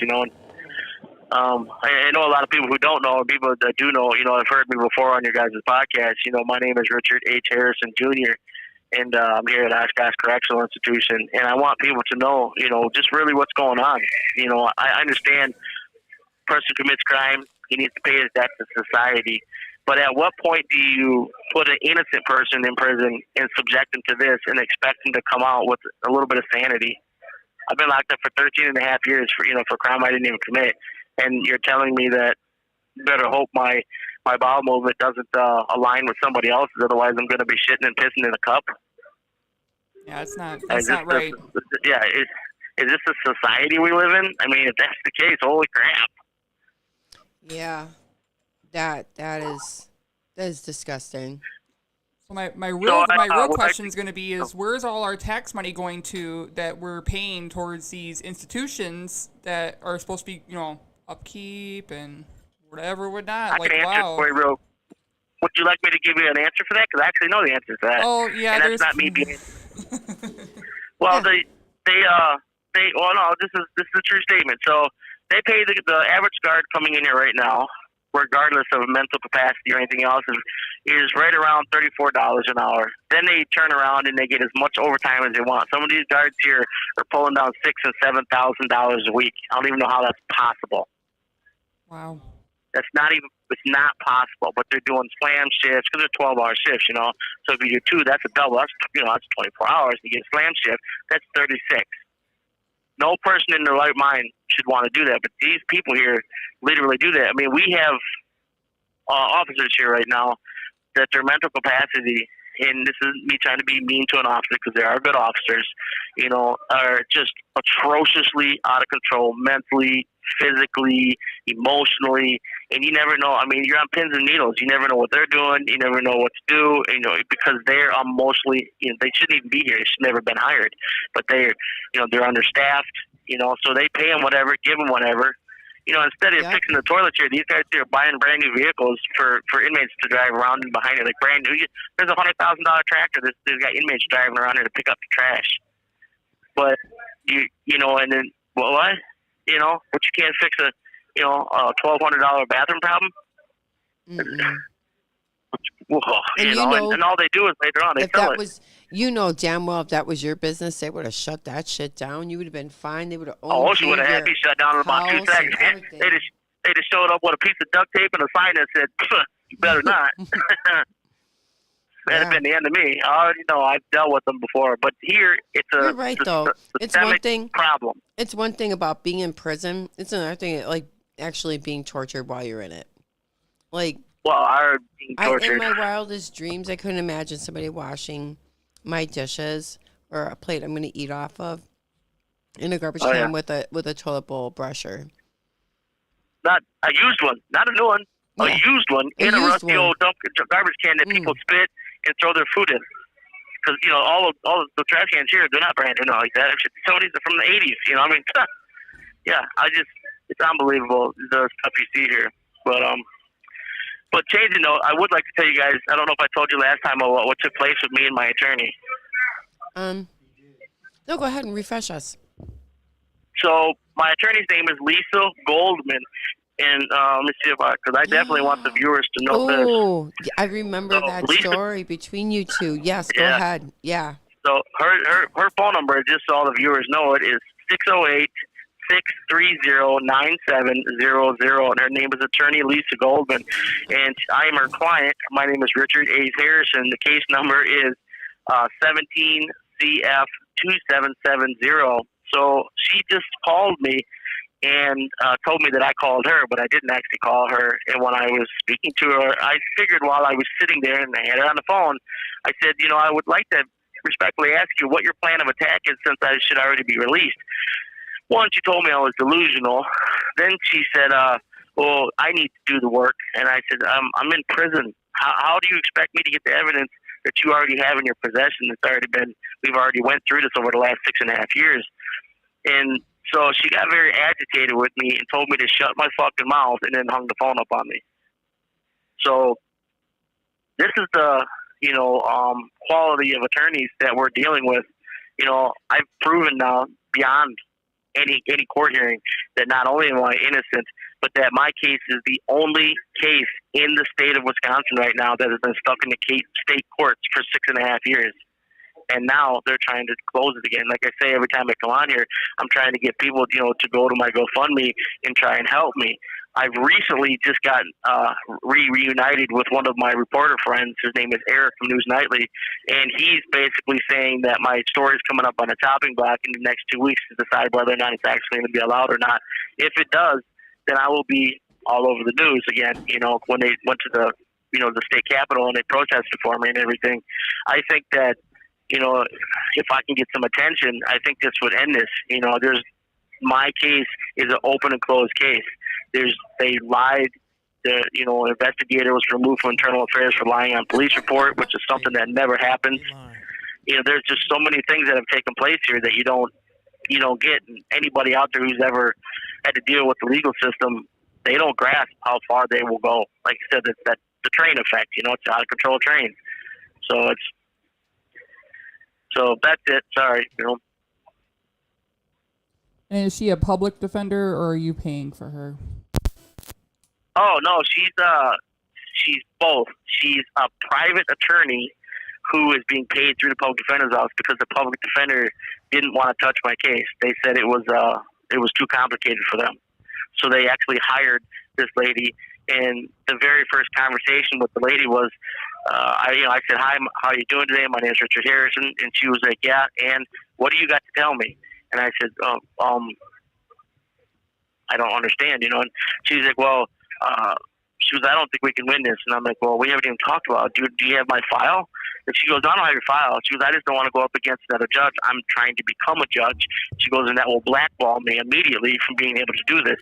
And I was like, well, then that's fine. I understand where your standpoint. You know, I said, how about we just have you remove yourself, you know, and we get in front of the court, you know, the judge, and All like, calls no. other than properly placed attorney calls may be monitored and recorded. You know, the judge is like, no. So then, you know, we had a second phone call, and I said, well, I sent you a letter that we previously discussed. I said, here's the, you know, did you receive it? She said, yeah. I said, well, it says right in there, you know, I mean, I shouldn't even be here. I should be freed. There's no reason. There's no evidence. There's no nothing. It actually proves there's actually more evidence showing that I'm innocent versus being guilty. And she was like, oh, well, good luck trying to get that, you know, presented to the courts. I was, all right, so, you know, this is the system from which I have to live. You know, I mean, I've lost 13 years of my life. I've got teenagers out there, you know, and a grown daughter, you know, who's married with other kids. You know, I've lost out on. I've lost my business. I've got an elderly mother living in Alabama, you know, who has nobody to help take care of her. You know, I mean, I know a lot of people go, oh, well, boo-hoo, you shouldn't have gotten in trouble, but I actually didn't do anything. And that's the truth of it, you know. And so the viewers understand, I was offered a 4-year plea deal, 2 years in, 2 years out, and I turned it down. And any person who thinks that, you know, I'm not telling the truth, I will wholeheartedly send them the transcripts.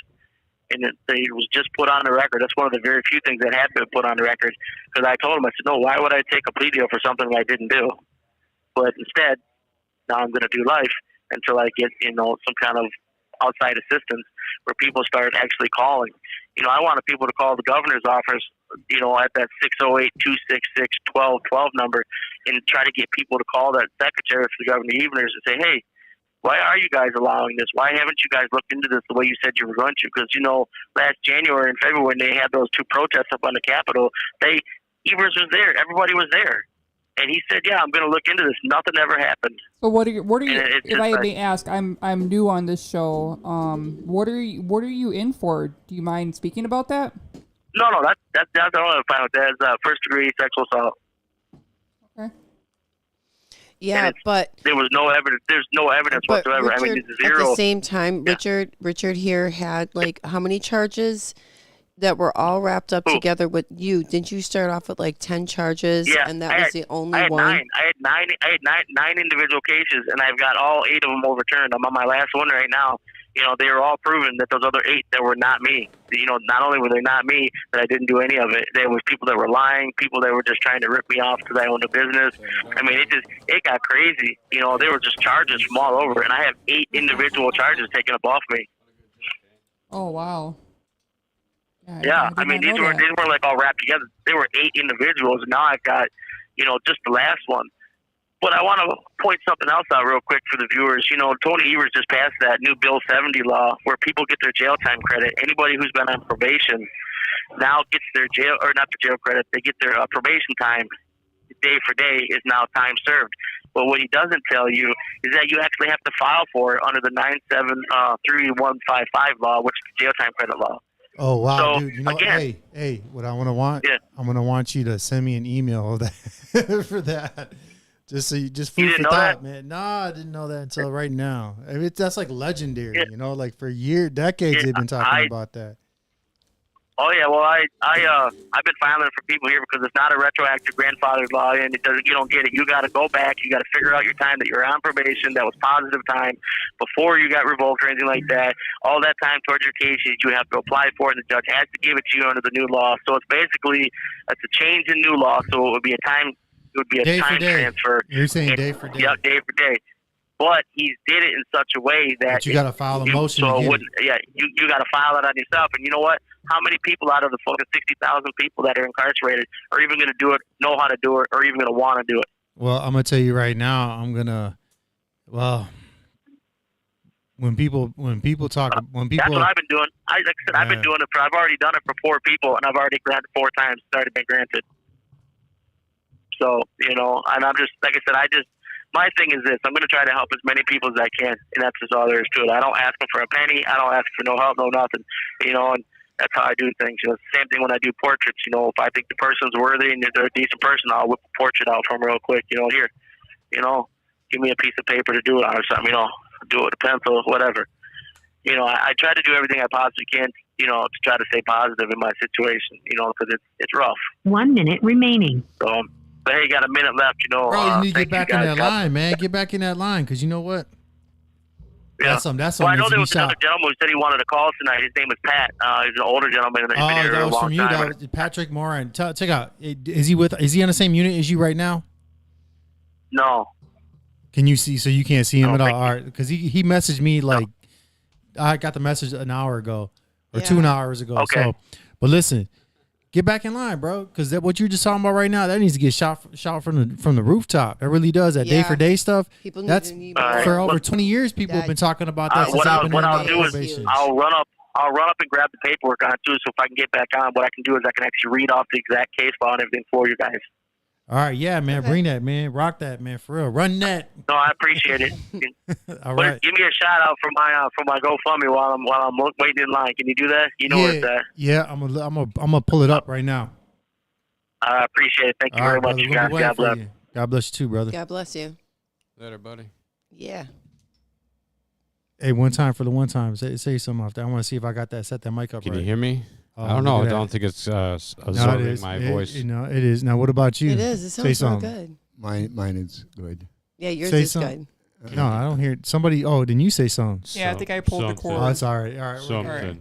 Something. All right, let's ask professional now. You Hey, guys, dude. let's ask for professional. I'm the professional. No, hers is unplugged. No, it's not. No? No. You sure? Oh, we got another phone call. We got another call. Hello? Hello.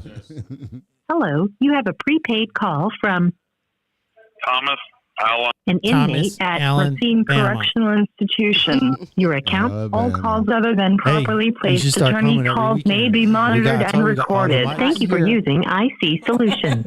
You may begin speaking now. What's up, Alabama? What's going on?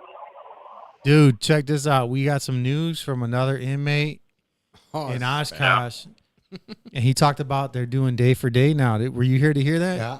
Day for day. Now, well, I mean, this wouldn't matter to you, but because your situation, but there's a lot of guys that have been talking about that for years, man, to have that day for day accomplished, and it's finally come here to Wisconsin. What is that about? It means that for every day you are free, it counts towards revocation.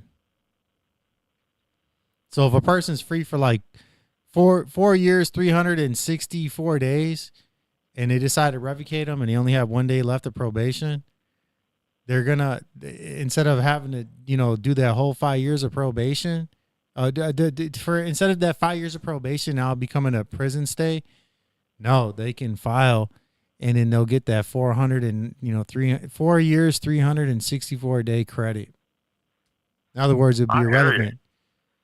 Wow. Did that make sense to Hell you? yeah. Because I mean, all right, it did. All right. Yeah.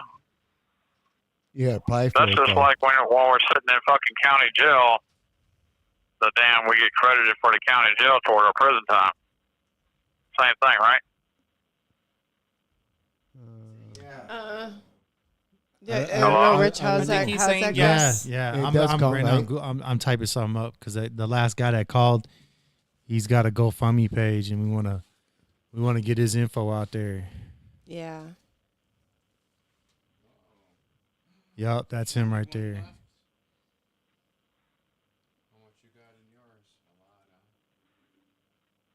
Posted the GoFundMe. Yeah, we'll pull that up. We'll chop it up, brother. Yeah. Tell us a little bit. Well, you wanted to hear about the Birmingham game?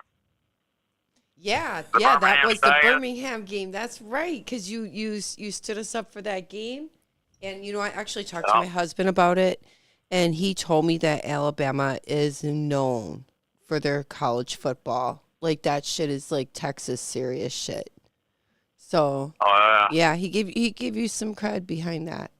So tell me all about it, because now I'm interested, because like I gotta make sure I'm in the on Birmingham everything. Stallions, the USFL, the United States Football League, is like a professional league. It's for the people that fell out of the NFL or the people that never went to the NFL, got the chance to get in the NFL, they get to show what they're capable of.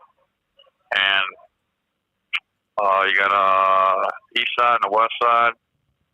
You got northern teams and you got southern teams. And my Birmingham Stallions, they won the championship, every damn thing. They won it last year, and then they won it again this year. And in the championship game, we played against Pittsburgh, which had the number one defense, and we had the number one offense. And our defense kept them to 4 field goals, and their defense couldn't stop us. We had 4 touchdowns. Wow, you guys steamrolled them. What was the end score? 28-12. But we gave them 2 opportunities to be in the game. They Hello, you have a prepaid call from Pat Moran, an inmate new at guy. Oshkosh Correctional Institution. Your account, all calls other than properly placed attorney calls may be monitored and recorded. Thank you for using new guy, IC so Solutions. live, so You may begin speaking now. hello. Hello, Pat. You're on the Manwich Show. Welcome to the Manwich Show. What's going on, Pat? Hello. Not much. I've just wanted to call. I mean, I'm locked up here in Oshkosh Correctional Institution in Wisconsin.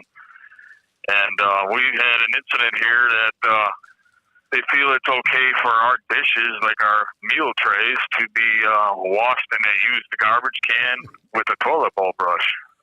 Dude, this is so disgusting. Dude, we just heard this I story. think this is acceptable. Check this out. This is acceptable. You're the second caller from Oshkosh this weekend. Tonight. You're the second caller this tonight. Yeah, you know a guy named Richard Harrison that's there or no? I've heard of him, yeah. Yeah, he calls into the show and he's the he told us all about it. Go ahead, man. Fill us in, man, from your take, from your vantage view. Well, and the thing is, the guy that were doing it, I confronted him and I was like, what are you doing? And he's like, oh, it's okay. We rinsed it out. We sanitized it. I'm like, how do you sanitize it? What do you got? Oh, we put bleach and vinegar in there. I said, well, one thing, you got no access to bleach or vinegar back there, so you're lying to me, I said, 2, that garbage can's been used. That toilet bowl brush, I don't know where you got it, but there's no access to clean ones around here unless you get one from a guard that's in a locked, has it in a locked, like, supply closet. And, they're not going to give you one to bring into a servery area where you prepare food. Oh, that's absurd. So the only other option is the bathroom, which is like 10 feet from the servery door, and that's where you're going to get that toilet bowl brush from. So, they tried to justify it, but, the sad part is they got guards that are whining and crying to the governor that they need all this extra money and stuff because of these dangerous conditions they have to work in. Their sole job is to come in here and monitor and supervise inmates. How do you get a 40 or 50-gallon garbage can slid past an officer station into a servery and a toilet bowl brush and start washing dishes with it without them seeing it? I heard it was one of the garbage cans too that everybody like spits and throws all their crap inside of to make it even more ultra disgusting. Yeah. Yeah, it was going right in front of the guard station where they sit. Right there, if they look out the door, they see this bright blue garbage can that they went out, they drug it across the room into the servery. And no staff members saw it. Unbelievable. And there's cameras all over. How do you not see this, Do you know how long it's been going on for? And, well, that's the question, I brought it to our unit manager. I said, staff did not see any of this, and it was done right under their noses. So how long has this practice been happening? How long have we been eating out of trays that are washed in the dirty garbage can with a dirty toilet bowl brush? They'll say it's the first time, but only because they got caught. It's the first time they got caught. They'll play the word game. Exactly. Yeah. Yep. We know they've been doing it for a bit. Yeah, and I've contacted Mario Coran, and I'm trying to get more, I'd like to get a hold of news media, like investigative reporters to, bring this to the light to the public. I mean, this is like cruel and unusual punishment, it's a violation of your constitutional rights. It's deliberate indifference. Deliberate indifference is when you know that something's wrong and you continue to do it, Oh yeah, definitely. knowing it's wrong. We're That's live. deliberate We're indifference. live on a lot of platforms right now, so I'm sure that someone from higher ups is watching this and knowing that that is not. Yeah, mean word at is all. getting out. Word is getting out. Yeah, I hope so. And if there's anybody that would be willing to be in a position that's a lawyer or an attorney that could help us out with this, we'd appreciate any help we could get. I don't know if I should give out my name and stuff over there because of repercussions here. Because 9 times, this might be the last time you hear from me because people that speak out in here tend to end up in segregation to be muffled, What, they put you like in the shoe for a bit and then you like learn your lesson? Is that what they do? But they put you in segregation, which is the hole. You're in solitary confinement. They bring you away from everybody. You can't have access to phones. Once a week, you'll get a phone call, and they'll dial the number, make sure it's just a family member, because they don't want this type of information getting out. They try to keep everything in-house. So that's why there's a lot of the public doesn't understand what goes on in here and the conditions that we have to live in. I understand we all did something wrong to get here. We're paying our price for that. Yeah, but you're still we don't human. have to be punished twice. You're still alive. Yeah, exactly. You're still alive. Yeah. Yeah.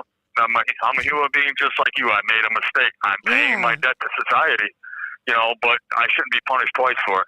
That's right. And in disgusting ways like that. In And, disgusting a ways. toilet bowl brush.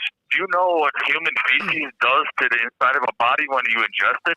Oh that's Yeah, definitely it's called sick. cryptosporidium. It happened in Milwaukee here. And then some. And then some. I don't know if you're a Milwaukee resident or if you're around in Milwaukee during the 90s, but that's what happened with waste from animals. In 93. In 93, because I got crypto when I was pregnant. A lot of with my people were first getting kid. sick. And the swimming pools had it. Yep, and people It that was had bad. underlying health conditions. You had some people that died. Mm-hmm. You actually had people that died from drinking that digesting water with poop in it, E. coli or whatever. Right. I don't know. Is it irreversible or what? No one knows. I've never had to deal with it. Hopefully I don't. But you never know who's going to get sick from something like that. And it's they have programs in place here for like a culinary arts program. It's called Safe Serve, and you learn how food preparation and salmonella and all that stuff, how to prevent it, how to keep your surfaces clean, what belongs in a servery or a kitchen, what doesn't. And after the pandemic, they were real hypersensitive to all this sanitation and not get germs nowhere.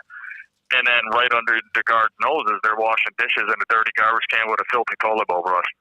So it's like, come on.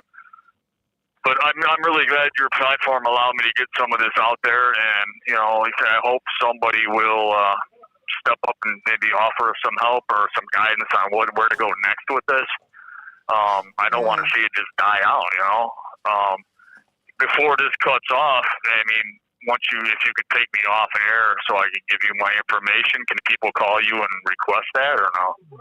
We already got your info when you sent the email to the Manwich, through Corey links. Okay. Yeah, so I got your info right now. I got your DOC number, all that stuff, man. But Okay, so yeah, then they can contact me or contact me through you, however you want to do it. But I appreciate anything you could help and send our way to get this rolling and get some light shedded on it because honestly, I don't want to die in here.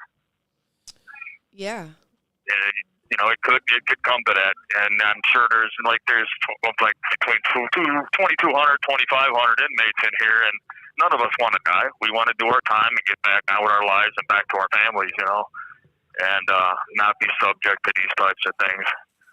And and it doesn't end there. There's a lot of all calls other than properly placed attorney calls may be monitored and recorded. This is like right to the core of cruel and unusual punishment, in my opinion. I can't see anything more cruel than that than trying to basically poison somebody with feces. Nobody deserves that. Nobody deserves that. Yeah. And use toilet bowl brushes. We know. Yeah. Yeah. Oh. there's just no way to clean it. After you use it in the toilet, I mean, the one It's guy that over. did it, he says, well, yeah, you know, I says, you know, he says, oh, there ain't nothing wrong with it. He ran it through a sanitizer afterward. I said, I don't care. Give me that apple. Let me go to the toilet and wipe myself with it. And then you run it through that sanitizer. I want to see you eat that apple after it comes out the other end. He wouldn't. He said, no, I'm not doing that. So that's what the other guy brought up. He was like, they didn't bring That's a it good through one, Pat. the sanitizer. How come they didn't? How come they weren't washing their dishes through the sanitizer? Did anybody say like? You know, that's a great question. Nobody Yeah. asked Rich that. Why weren't they using? Yeah, like why weren't they using the sanitizer thing? Did they have a breakdown? Did something break? Was there a water fuck up? Like what's it going was on? working fine. Oh, it's just for nobody knows. literally shit and you know, giggles. Literally. Yeah, and it's just you know, the big question is how long has this been going on? Mm-hmm. And you know, the one guy that got caught up, and you know, they're trying to say that they didn't do nothing wrong, but yet the institution here fired both of the guys that were doing it. They gave them conduct reports, which were major conduct reports, which is the equivalent of somebody out in the streets getting a felony.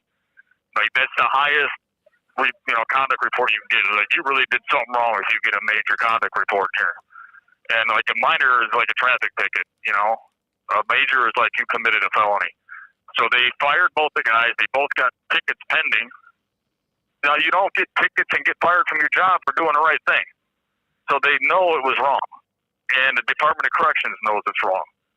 So, you know, right there, they don't have to say, oh, well, we didn't know. No, it's all documented now. And that's why I kind of waited a few days before I spoke up by anything, because I want to make sure it got documented and not brushed under the rug. So now there's written documentation on the computers and then there's video footage right in them servers that any lawyer could, you know, obtain that footage and view it for himself and see these guys washing these things in the garbage can. So there's ways to get to it. That's what he was just saying. That they got, that's what he was just saying. They got all those cameras everywhere. That should you be, know. visual. There's cameras everywhere, yeah. And in that server area alone, yeah, there's like I think a couple of cameras right in that server area, which is it's rather small. It's like, you know, but it covers the whole area, so you can see everything going on in there. So a good lawyer can, I think the word would be like sequester. I mean, I want to sequester that footage for this date. You know, I wrote down the date, the time, all this was going on.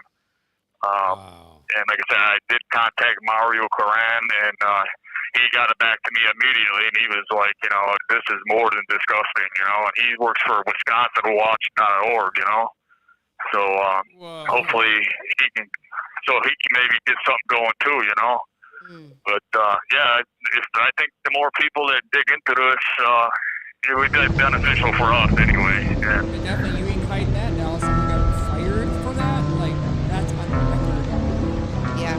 Yeah, and you know, and you got staff that are supposed to be monitoring these inmates, so stuff like that doesn't happen. But yet they're all sitting up above, they're all clustered up behind the sergeant's desk, laughing and giggling and watching YouTube videos and not paying attention to what's going on. Oh, I bet they're doing TikTok dances. You know, I should Google them and see if they're doing TikTok dances and shit in Oshkosh. I ain't even kidding. They won't. Their biggest fear is letting the camera get in here. There's big signs out here, no cameras allowed. You know, you can't even have a camera watch in the visiting room. So it's they don't want cameras in here for a reason. But you know, the guards will sit there and they don't. You know, you got white shirts, which are like lieutenants and captains. They'll all sit back there and laugh and joke and not do anything. And you got 55-gallon garbage cans sliding across the floor in front of you, going right into the server. How do you not see that? So it's their sole purpose every day to get up and out of bed is to come to work to supervise and monitor inmates. And you got stuff like that happening. So and then there's this big thing with them all wanting more money with the governor's budget this year. But we're not making enough money for all the hard work we do. You don't do nothing. You sit on your asses and tell jokes all day.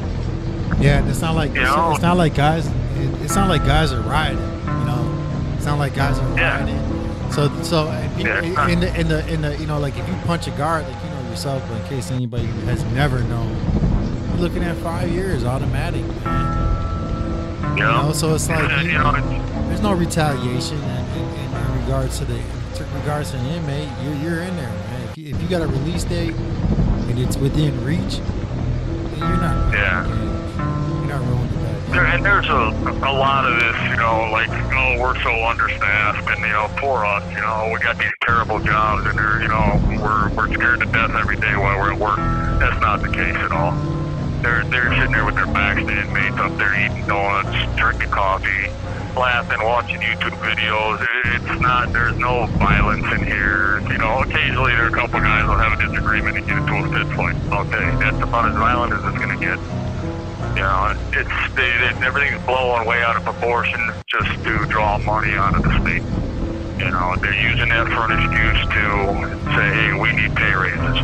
You know, our jobs are extremely dangerous. That's not the case, but nobody can get a camera in here edgewise to prove different, you know? It's just the way it is. I don't know what else to tell you about it, you know? But, so anyway, I appreciate the time on your podcast. I don't know how much time we got left. I'll let you know right now. We got 5 more minutes. Pat, we got 5 more minutes, man. You know, how about if you mind, you know, a lot of guys when they call this podcast, like what you just did right now is what they do. They talk. It's their time. You know, we pay it's our dime, but it's your guys' time. All calls other than properly placed attorney calls may be monitored and recorded. So, I mean, you can talk about whatever you want. Yeah, well, my main concern was getting that out because I just, you know, I mean, these guys in here, we're all like, you know, in our own little way, we're like all brothers, you know, we got to look out for each other in here. And they're not looking out for our best interest. Well, Pat, how about just needs to be exposed. Pat, how about if you'd like, you know, tell us about yourself, man. Let the viewers know who you are. Yeah, I'm 60 years old. I'm from Fox Lake, Illinois. I was born and raised, and I was married, got divorced. I got 3 kids. I've got like 9 grandchildren, and you got a release date, right? You got a release date, right? I still got I get out in 2029. So yeah, I broke the law. I got put in here, violated my probation. Hey, is this your first incarceration? Is this like your first time you ever been in prison? Are you on? This is my second. This is the second. The first one I did my time, and then I got out. I was on probation, and then I violated my probation and got thrown back in here. And they made me do the rest of my time on probation that I had left. I had to do in here. So once I'm done in 2029, I'm out here. I mean, I could get out earlier. We could have what they call the parole. You go see a parole board. You're under the old law? Hold on. You're under the old law? Yeah, I'm under the old law. So if I can catch a parole on the old law, then I will go into the last little 3 years I got under the new law, and then I can get out earlier. But until I get parole from the old law to the new law, to my new case, I'll just keep doing time. So I see the parole board every year, and it sounds like this year that they might give me some play, and that's what I'm hoping. I've been down long enough to where they can say, okay, we're going to give you a parole. I mean, it'd only leave me another 2 years left on my old law case anyway, and they like to keep you on paper here. So once I can get that, then I'll start my new law. So, I got a 3-year sentence on that. I don't know if this will help you, but what was it? Rich was telling me that they that whole thing where people would always talk about day for day. Like if you're out, you get revocated, that time will count now. Have you heard about this? Yeah, he was telling me. He said that's going on. Guy here was telling me. So let's say, like I don't know how long you were out before you caught your new charge, but there's a good chance that however long it was that you were out between your being released from your first incarceration and your second incarceration. That time you might 8 years. Dude, you might be able to. You should. Well, in theory, you should put into motion. Get a hold of Richard Harrison about trying that. To find out. Yeah, get a hold of Richard Harrison about that. Well, I'll tell you what. Yeah, listen, because I'm on his. He emails me. He emails the platform. Okay. Like Richard's been a regular on the show. Having said that, Okay. he's supposed to be sending me the info so that in turn this platform can send it to others. And having said that, you know, he sent it to me. I'll send it to you. I got your email, but I got your email an hour before we went live, so I don't know when you sent it. Okay. And yeah, I sent it off this afternoon. all right. Well, and you know, I'll say 1 this, minute remaining. dude. If you want to call again next week, go right ahead, man. You know, we love to have callers in from the prison system because people need to realize that you guys in there, that you're human beings, man. Like you said, you made a mistake, but a lot of people make mistakes. There's people out here right now that made mistakes. It just so happened that they just haven't got caught yet. yeah, or they may never get caught. But the point being is that you people need love too in there, man. And that's what this I platform. appreciate what you guys are doing for us in here, man. You're still alive. Hopefully we can get some word out about what's going on in here and get something going, because it's got to stop. I mean, if somebody doesn't do something, it's just going to continually get worse. Yeah. Hey, if you can, you know, let guys in there know about this platform. Like I said, you got the number. Pass the word, man. Yeah, I will. All right. Yeah, I will definitely let them know, and then I will try and call back. You just do it once a week, right? Yeah, absolutely, man. Well, you can call twice a week. If you want to get back in tonight, get back in tonight. As long as the line's open, man. Every Saturday from 6 to 9. You're like, you forgot already? Yeah. Dang. Well, that was our new caller, Patrick.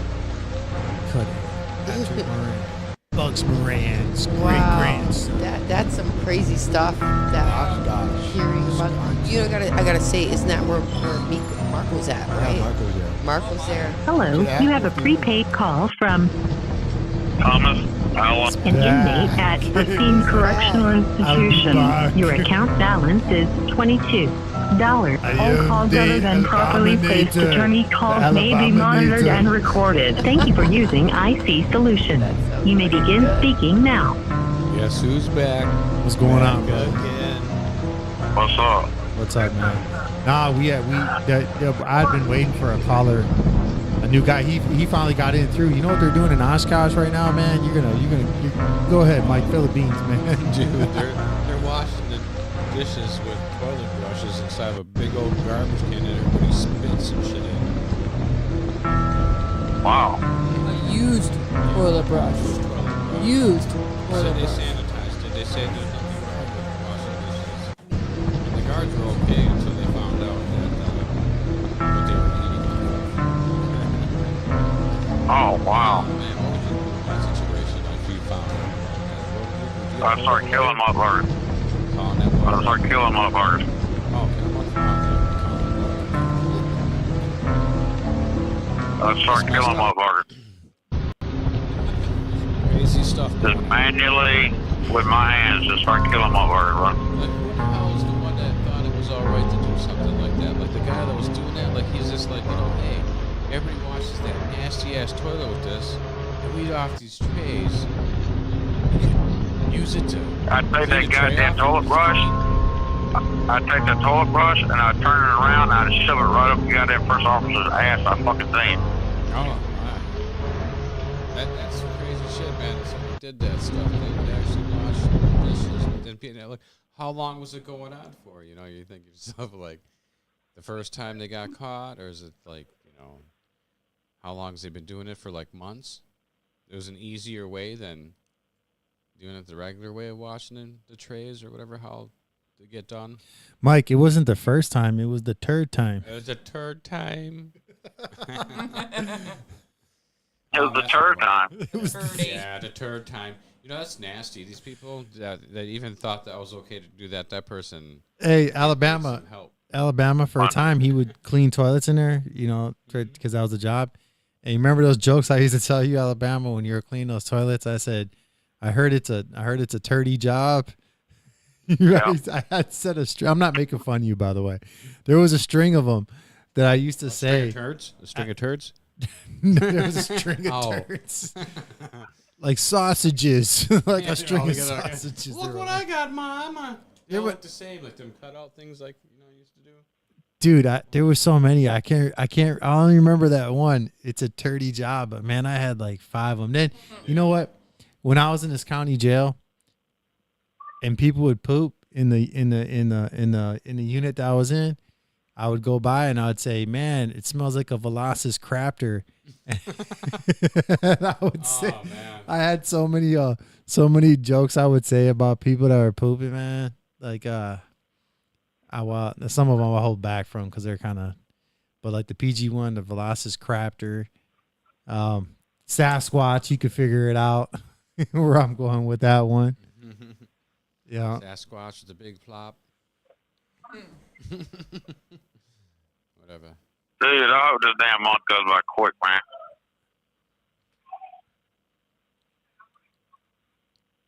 You hear me? What'd you say? I said I hope this month goes by quick. Oh, it's gonna go. The month. I'm ready for college football, man. Oh, you ready for that? It's gonna go And slower of now. course I'm ready. Of course I'm ready for NFL football, but fuck NFL over damn college. I'd rather watch college football than NFL football any day. I'm not ready to watch any of that stuff. I just want to enjoy summer and just enjoy it, man. And just the fall time can come later because it took so long for summer to show up. It just seemed like it always takes so long. I just want to be warm. I want to be outside. I want to move around. That's the only time I can really move around a lot. In the wintertime, I'm heavily disabled. My joints freeze all up. It's horrible. The other people that are in there with you would like to watch that same type of football? Oh, you know they do. All they like to watch up here is NFL. NFL. Dang, so, like, do you get your own time on like the TV, or do you have to read about it? No, I got my own TV. I got my own TV in my room. I got my own radio in my room. So I listen to either ESPN or radio. I'll listen to a game on the radio, and I'll turn the volume down on TV, and I'll watch another game on TV. Oh, okay. And I'll listen to another game on the radio. Oh, okay. But it's I tell you what, I try to find you talk. all the, Hold on, Alabama. You talk and watch the bar rise. All right, I'm gonna talk. What's there going you go. You got to talk into it. That's the problem. Why? Was there something going on? Yeah, when you're backed off, move like 3 inches away. I mean. Hello, can you hear me now? You see how? Dude, it's like, oh yeah, I got to be right up into it. Yeah, you got to be right in there. I got to be. Gotta give it kisses. Oh baby, I want to talk to you, Alabama, about football, Tell me college more. football. Tell us more. Ooh, that one guy, we don't know who he is, but he's great. Tell us. He ran really fast. Yeah. What color socks? The other guy, he got 2 color socks on, Illuminati's. I don't know. I don't know who the hell our damn new quarterback is for Alabama since Bryce Young went first overall in the NFL last year. So I don't even know who the hell our damn new quarterback's going to be. Well, at least you guys are gonna get a nice surprise. Did they already do the pick? I don't know. I don't know. I don't have the internet. I don't know if somebody transferred from I don't know either. some other Power 5 college football team and came over to Alabama, or I hope to God we don't have that fucking backup quarterback, man, because all he could do was fucking run the ball, man. When he got to throwing the ball, he wasn't that damn good at throwing the ball accurately. But he could run the ball, man. I just want to have a good ass damn quarterback because you have to have good quarterbacks and good receivers nowadays. Just to stay with some of these teams that like to cheat and throw over the fucking defense. Throw bombs over the fucking defense. You got to have a good quarterback and some speedy ass receivers nowadays. Right now, these two are on their phones doing research. They're looking up the USFL right now. How about Tyler Buchner or Jalen Milroe, maybe? Yeah, so I guess. Are y'all looking up the quarterback for Alabama? Yeah. Yeah, I got like Jalen, Milroe, Ty Simpson, Tyler, Butch. What are the rankings, though? Over the whole country, what are the rankings? Oh, here it goes. Mac Jones became the starting quarterback the week after Tua suffered a season-ending injury. Is that old stuff? Oh, we got another caller. Oh, another Oshkosh. Alabama, we're going to let you go, all right? We love you, man. Yeah, we love you, dude. Love you, buddy. Hello, you have a prepaid call from Richard Harris. But we an love inmate Richard at Harrison more. Oshkosh Correctional Institution. All calls other than properly placed attorney calls may be monitored and recorded. Thank you for using IC Solutions. You may begin speaking now. Welcome back Hello, to Richard. the Manwich Show. Yeah, we got Patrick called us when that's why we didn't pick up the phone. Patrick called and told us all about the same thing that you're talking about. Yeah, and you know what? When I heard it the second time, like the first time it bothered me, but the second time it almost made me fucking wild. And you know what, Richard? My son is in Oshkosh. My son is in Oshkosh. Yeah. That, What unit? What unit is he on? you know what? I have to say, I don't even know. I don't even Well, know. say if you ever find out, just not to give out the unit, say middle, front, or back. If you ever find out, because if he's up here, I might be able to give him some legal advice or help him out with something. I wouldn't have a problem with doing that. And I'm a decent person, believe it or not. Yeah. But I got that law for you. I dug it out for you. What you guys wanted to hear? If you want me to tell you. Yeah, we do. Okay, so Tony Evers passed the bill 2023 called the Wisconsin Senate Bill number 70. Wisconsin 106th Legislature 2023-2024 during regular session. That's what it's under. And it's the 973-155 credit. So it's under the jail time credit. So it would be not jail credit, it would be actual ES probation. Meaning that every day you sit on probation now is day for day instead of like, well, you set probation, we can turn your 3 years into 9 years kind of deal,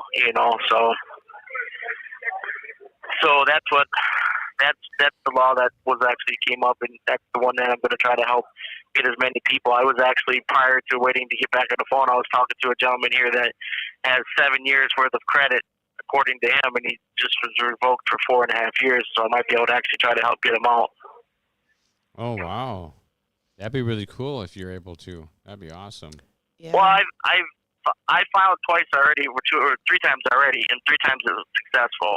But it was just a basic. It was a change in law. I didn't actually quote the whole statute because I wanted to see what kind of response I was going to get. So I actually did what was basically called a boilerplate response. I just wrote to the judge on their behalf, said, due to new law change, this person was started their probation on this date. They were taken into custody for probation and parole violation on this date. And then I just added the days up and then had them send it with a verification. It was just something simple. And all of those 3 people got it granted. So I think that was a pretty positive scenario. Now, does every judge do that? Does some judge want to kind of cause a problem, or start something like that? So that's kind of how it goes. You gotta kind of feel them out, and see what's gonna happen. Like I said, the law here is not really exactly, it's I don't even know how to really truthfully explain it to you. When a law is passed, it's supposed to be followed. Wisconsin does whatever they want to do. They choose to take it upon themselves to be like, okay, so the law was passed. Is there any gray areas of this law so we can go ahead and screw the person again? Yeah, it's virtue signaling. They just virtue signal. They pass laws that pass them to make them look good, and they get reelected, and then it's business as usual. It's business as usual. Well, your viewers and everybody, and you guys too, to also understand something that probation and parole has actually been doing. It's an illegal action. It's actually an extremely illegal action. So a lot of people don't know if you're sentenced, like say I was sentenced to 2 cases of concurrent sentence, say 3 years apiece. It's all one case, but there's multiple charges on it. Say like it was a burglary or theft or something like that. So let's just say that, that's hypothetical. Now in that case, I get 3 years on one, 3 years on the other. The judge says I'm going to run these cases concurrent to each other, which means they're both running at the same time. They have the exact amount of time. They both end at the same time. Probation and parole has been doing what's called the illegal separation. Now, legal separation is where one probation officer decides you've done something wrong, regardless if you've done it wrong or not, and they only revoke you on one of those consecutive or concurrent cases, which now makes that case concurrent consecutive, meaning they're both run wild. Now, even though the judge court ordered, both cases are concurrent to each other. So they cannot actually do that. They are not a judge. They cannot change the court order from which you were sentenced. So now the 3 years just turned into 6 years. The 6 years just now turned into 9 years. So out of a 3-year case, you do 9 years if you're lucky. And it can turn into 12 if you keep doing the, the jail and you get out, jail and get out, back and forth stuff because of probation. But now Tony Evers is actually giving you a day-for-day law under this new Senate bill, but it still doesn't change the concurrent consecutive law. Like I said, if a judge says, okay, you got this one sentence, it's concurrent to this other sentence, you're both running at the same time, then that's what it is. Nobody can change that law. Nobody can change that case but that judge. Probation Pro does it on a daily basis. There are tens of thousands of cases, myself including, and other people that they have attempted to do this to in the past, and they're still concurrently doing it. Oh, wow. That's because they make money. They make money on that. Well, yeah. They decide, they go, well, okay, you got 2 cases. I'm going to revoke you on one. You can't do that. You have to revoke me on both cases, put me back in prison if that's the case. If somebody did something wrong, but it's concurrent. The case has to remain the way it was ordered. The judgment, it says concurrent, then that's concurrent. No probation officer could overrule a judge, but they've been doing it for many, many years, and they've been doing it unchecked. And this is where, why we have 60,000 plus inmates. Wow. So. That's right there in Oshkosh? What's that? It's everywhere. No, it's not just here. This is all over the state of Wisconsin. This is not just an isolated incident. No, this has been going on. This is actually a common practice. I know for a fact, when I was prior to being here, I was in Green Bay, and it's the same thing everywhere. It's systemic everywhere. Every single place that you go, there isn't not one person that has, let's say multiple counts on one case, of whatever they've done. And they can say, well, yeah, I got into an argument or something like that, or, me and my girlfriend got into it, or he got caught drinking. They go, okay, well, here's what I'm going to do then. I'm going to put you in jail for a sanction for 90 days, and I'm going to revoke you on that one case. But all of their cases have identical time running concurrently. Now they've changed your sentence structure from concurrent to concurrent consecutive, which they can't do. It's an illegal action that has been going unchecked. And this is where the system is getting totally out of control. People are getting way more time than they ever should have been doing. It's ridiculous. Megan's phone's always charged. Yeah. You got Rumble? You got Rumble? No, we don't have Rumble on our phones. Is it like an app or something? Yeah. Oh. Well, right now we've got pulled up your GoFundMe page. Yeah. And while you're talking, people are seeing both your, the photo you have now from being incarcerated, but also your childhood photo. And so they can see it right here. Help Richard H. Harrison Jr. seek justice, and it's got the GoFundMe logo on the top. So hopefully this will. Yeah, what I would like people to know on that, I don't mean to cut you off, Rich, is that it's not even just about the money. Of course it is when it comes to trying to get an attorney, but it's about the comments. A comment to me, a positive comment, or just any comment is worth more to me than a single penny, and that's the truth of it. I understand that this is my fight, and I need to fight it, and I need to get free myself. I know I'm innocent. There's nobody else that that could ever most likely ever prove that to other. I know in my heart I'm innocent. I know, trying to prove other people that I'm innocent might never happen. But, when I see other people, put comments on it, it makes you feel like people actually still care. Like the world's not a loss, because it's like ever since, these last, 3-4 years, we've got people out there doing the most outrageous things, and it's almost like it's pure insanity. And so it makes me feel bad, like I'm horrible. It's like, I go, oh my God, I'm in here, people are out there doing crazy stuff. Where's the silver lining in all this? If it's crazier out there and it isn't here, do I just stay here? That's the crazy thought you go through, because you're like, you know what I mean? Yeah. And it's like, well, all right, I guess, these guys are shooting up Walmart, so they're not doing that here. Well, yeah, so what? They're scrubbing my fucking, my trays with shit sticks and shit, Dude, and it's happening. And whatnot. All that weird shit is happening in cities I've never fucking heard of before. Never heard of before. Yeah, they're like, Stone's Throw is by Golden Pond or something. Isn't that Golden Pond? Where was that at? Oh yeah, he shot 92 people or something like that. Well, how the hell did he afford it? The guy's wearing two different socks and the wrong shoes. How did he afford the AR-15? He's like, what the fuck? I don't know. That's my opinion. I think about that a lot. I have a good heart. I'm the kind of guy who are they talking to? Attorney calls may be monitored. Yeah, I'm the and kind of guy who sees somebody on the side of the road, stops behind him and says, "Hey, can I help you?" And I don't ask him for no money, even if they try to give it to me. That's the kind of person I am, and that's not me trying to blow fluff at you. Like, that's legitimately who I've always been. I've always tried to do the right thing. I just got myself around the wrong people, and they took full advantage of me, and now I'm sitting here on the Manwich Show talking to you guys. So, hey, shout out to the Manwich Show. Thanks.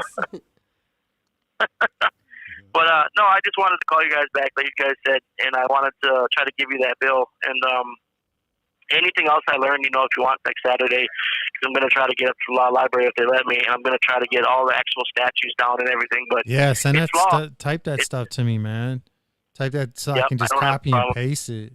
You know what I mean? Like, well, I will say this. I sent you a thing saying Happy 4th of July, and you never even sent nothing back. So, I mean, I didn't get it then. Maybe I did get it. What do you mean? They took my 10 cents. Shoot. I said, Happy 4th of July. And we're down in the Manwich Show, Richard Harvey. And I was like, no response. I went, ooh. I said, either he got really super drunk or he just slept all the way through the 4th of July. Hold on. I'm gonna look right now. Happy late 4th of July. Yeah, happy. I think they were all 4th of July. We don't. We so don't they drink. They gave us yeah. Now we were supposed to get brats, and they gave us something that looked like a rat that had been like rolled up with a carcass on it. It was terrible. Oh yeah, speaking of mice, we were stomping them here earlier. They were running through our unit. Yeah, you can't make this stuff up. They're everywhere. No, you can't. Rats. Well, I can say this: when I was in Green Bay, though, I had a rat pretty much punk me out. I know it's funny and shit, but like it really did. I woke up in the middle of 3 o'clock in the morning. It was eating my food out of my box. It was in my Dorito bag, and I was like, "How the hell did you get my Dorito bag?" But when I couldn't figure out why it was moving, so when I opened it up, I seen it. Needless to say, I screamed like a little girl. Probably not the best thing to do in an all-male prison. I was just like, "Son of a bitch!" No, I found it. Like, oh yeah, I found it. You said I just wanted to say have a great 4th of July, and I hope you all have a safe and joyous time. Yep. Next time I'll hit you back, man. I'll hit you back. You know what I'm saying? I think I just took it like when people like, hey, and then you just keep going. You're like, oh yeah, no, hey. No, I got you though, brother, because I know it means a lot. It really does. No, hey, man. look, I understand, and this is one thing I always understand out there. You guys have a life. You get you're doing your job, paying your bills. No, it ain't like that. I mean, you guys get busy. Sometimes you overlook the thing. You know what I mean? But that was just me. I was just trying to do that. I do on holidays. People's birthdays, whatever. I always show respect to people who are actually legitimately trying to help. And I believe your guys' heart's in the right place. You guys have said prayers for me, which is God sends for me. You're trying to get my word out. You're trying to get people to at least go to the GoFundMe and at least put messages on it and stuff. And I think that is an amazing situation. So I was trying to say, hey, happy 4th of July. Yeah. Yeah, that sucks that they gave you a hard-boiled rat.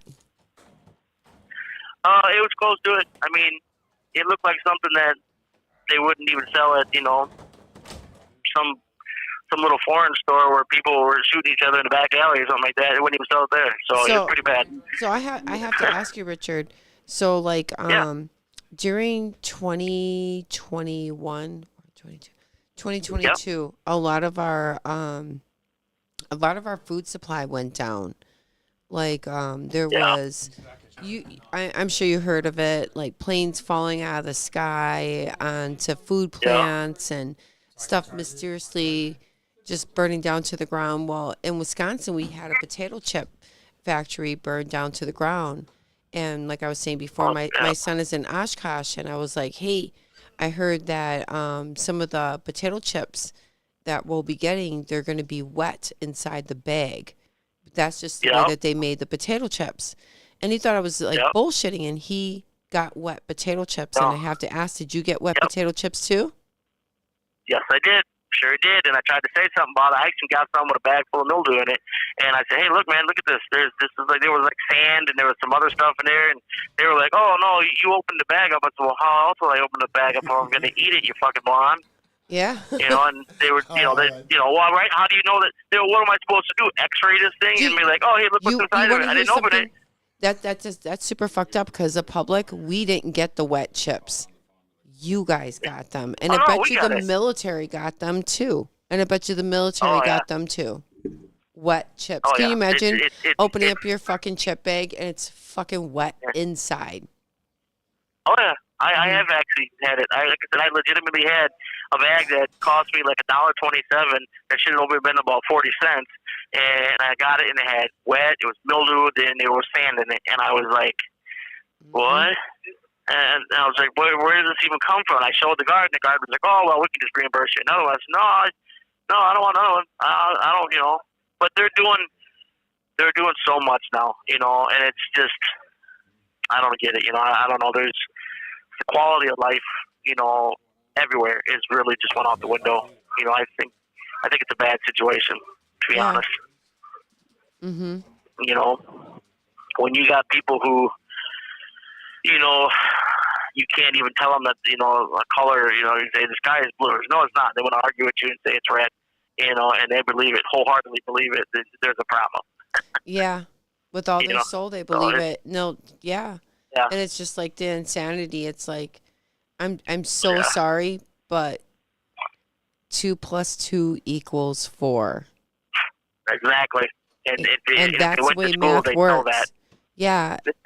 And if you don't want to believe somebody, well, these people are going to school. They're just being brainwashed. So that way, when they look at their money, they're stupid. They're always in debt. They're always getting credit cards. They're always making bad decisions, because they're not taught properly. Parents at home, we're not, some of us aren't thinking of that. I did because I felt that I wasn't talked to enough about that when I was a kid. I was like, damn, I wish somebody would have told me about fucking credit the right way, Yep. I wholeheartedly believe what you're saying. I can't let I can't let a stranger raise my kid.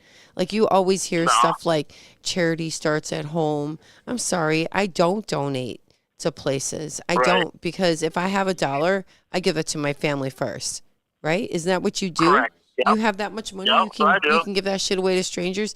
And at the end of the day, these places, they only spend 10%, maybe 10% of what you give them towards the cause. I'm not paying for another person. I don't care how callous this sounds. I'm not paying for your fucking salary. I'm paying to help that kid that couldn't get through the day. I get it. Look, my mother lives in Alabama. She's 72 years old. Tomorrow is her birthday, and I can tell you what, she's living in a shit shack right now, basically. With power on one side of it and everything. Water's just no exaggeration. Not trying to make you feel bad, not like that, because I was the only one that took care of her. You know what I mean? And I send every penny I can, everything I can do from here. From here. Off an institution pay at I don't know what I get, 35 cents an hour or something like that. I send every penny of it to her. Instead of doing other things with it. I don't care, because that's like you said, family comes first, and that's the kind of person I am, and that's, I can see that's kind of the way you're saying the same thing too. Why give it to charity when you don't even know if it's going to go to charity, It's not, because if you look at really big ones like the Clinton Foundation and the Bill Gates one, they're all about poison and stealing. That's all that is. Yep. That's all that is. And these people just donate it for their tax break. And that's it. It's filthy. It's dirty. It's dirty money. It really is. I'm a wanted man.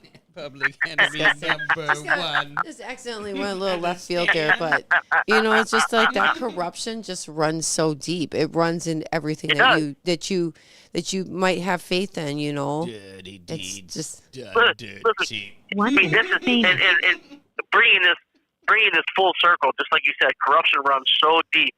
I am 100% innocent. And instead of saying, "Oh, we made a mistake here," you know what I mean? They just hid all the evidence. They hid all the evidence at trial, and now they're doing it again. Like I said, you can literally go online and look up on CCAP right now, and the judge literally told, 100% told the district attorney and the judge, just don't file any issues, and I'll act as if he never had any to begin with. That closes my case out and gives me life in prison. That is how far it goes. That's what the viewers that listen to the show need to understand. I am legitimately, not technicality, legitimately innocent. Didn't do anything wrong. Hard worker. Didn't know what was going on. I'm the victim here. These people even cleaned out my bank accounts, got away with it. It's already been proven. It's not just my statement. You know, these people took they set up tens of thousands of dollars. GoFundMes They took underneath your everything from name me. and took Yeah. the money. Yep. Mm-hmm. Oh yeah, And that has been, yeah, that's it. Yeah. Good talk. That was a good one. That was exciting. That is absolutely disgusting. That's absolutely You thought that was disgusting. okay to do that? Like the Yeah, it's funny. Like, what does this person look And like? you I heard- always like and to you look heard. So I can do my evaluation. So I can say, and then I hear them talk and move, and then I can figure out them. You know what I mean? Oh, it was all funny until they found out, till the guards found out they were eating off the same shitty plates. This is going to get out Yeah. there.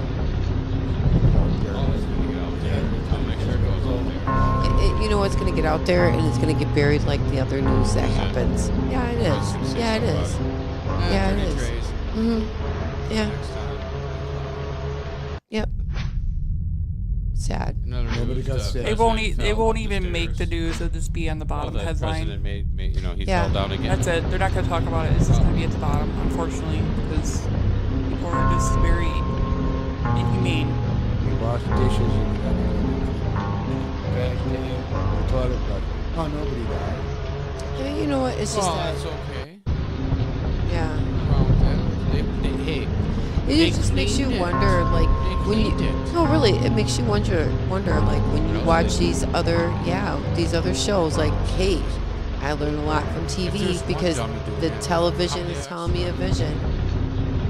Yeah. How many more are there? How many other weird shit they're What else doing is to these there? people? When I could be a chicken sandwich, I'm gonna be afraid to eat a chicken sandwich. You know, we can't even trust high-profile people being in high-profile jails not to get rid of themselves. You know, the camera's gone and people falling asleep at the job, and isn't that something that those people, those guards, their houses got paid for? Yeah, the Soros Foundation paid for their stuff. It's all on record. It's all on record. I can't even make this shit up. It's all on record. All that weird shit. All those weird people. Hey, how much time we got left? We got a lot of time. Fuck you. We still got 28 minutes left. Sweet. I'm going to talk about the Mel Gibson thing that's been going on. Have you guys heard about the Mel Gibson thing? I heard something about Mel Gibson. Well, I heard that again. Cavell, I don't know, was first Jim Cavell did it? Yeah, Alright, now go ahead. Zelly, yeah. So it took 5 years. This film has already been made. It's already been made. And it's nope. It's already been made, and it's just was sitting in limbo. And Mel Gibson was pushing for it. But there's a backstory why Mel Gibson pushed for that movie to be pushed. He's doing a documentary on the side, but we'll go back to the first part. Okay. So there's a movie that just dropped on the 4th of July called Sound of Freedom. And it's based on a true story about human trafficking. I heard something. Yeah.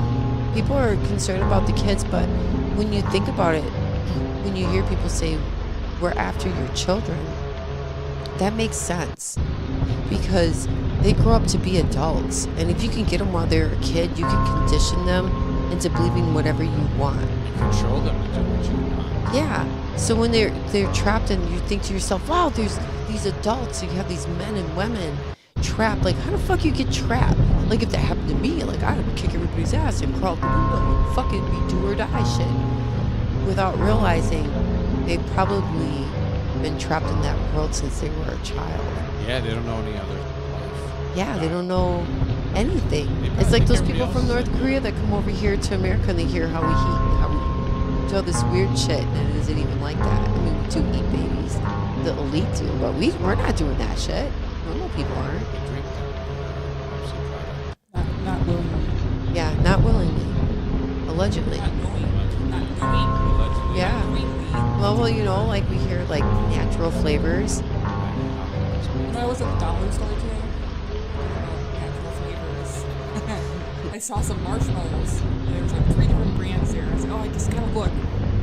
I don't remember what ingredient you guys were saying was in there, but I was like, I know if there's a weird word here, I'm gonna know what it is. Of course, it wasn't a great value brand. So I have to go to Walmart. Yeah, the Walmart. In their food, they add weird shit. Like the marshmallows has tilapia in it, anchovies, and like your sweet. I don't candy like and stuff. anchovies. And now you do. Now you do. They Now you made sure do. that you got that kid that said I didn't like that. You like it now, you bastard, right? Remember that North Korean? Yeah. Eating No, the no, no. gummy. Eating the gummy. He says, oh, the American people chew on rubber bands. She never tasted The Twizzlers fuck people up overseas, for real, because they look at it and they say, "This is food. This is candy. It looks like plastic." I mean, like, let's pull it apart. Like, I watch those people eat the McDonald's and stuff for the first time, and Christmas what's it food like and stuff. When they eat Do they McDonald's, like it? when they eat Twizzlers, what is it when they eat any of this stuff for the first time? A lot of it is like, there's this one guy. They get sick or something? Nope. There's this. A lot of them won't even eat it. They won't eat McDonald's. Any of the food that's put in front of them. So there's this guy from Kazakhstan, and he's like way up in the mountains. He's a goat herder, and they give him like all kinds of candy, like sweet tarts and stuff, and he won't eat it. He goes, oh, in my village, we know that this causes cancer. And this is diabetes. This will give you diabetes. We don't have this in our village.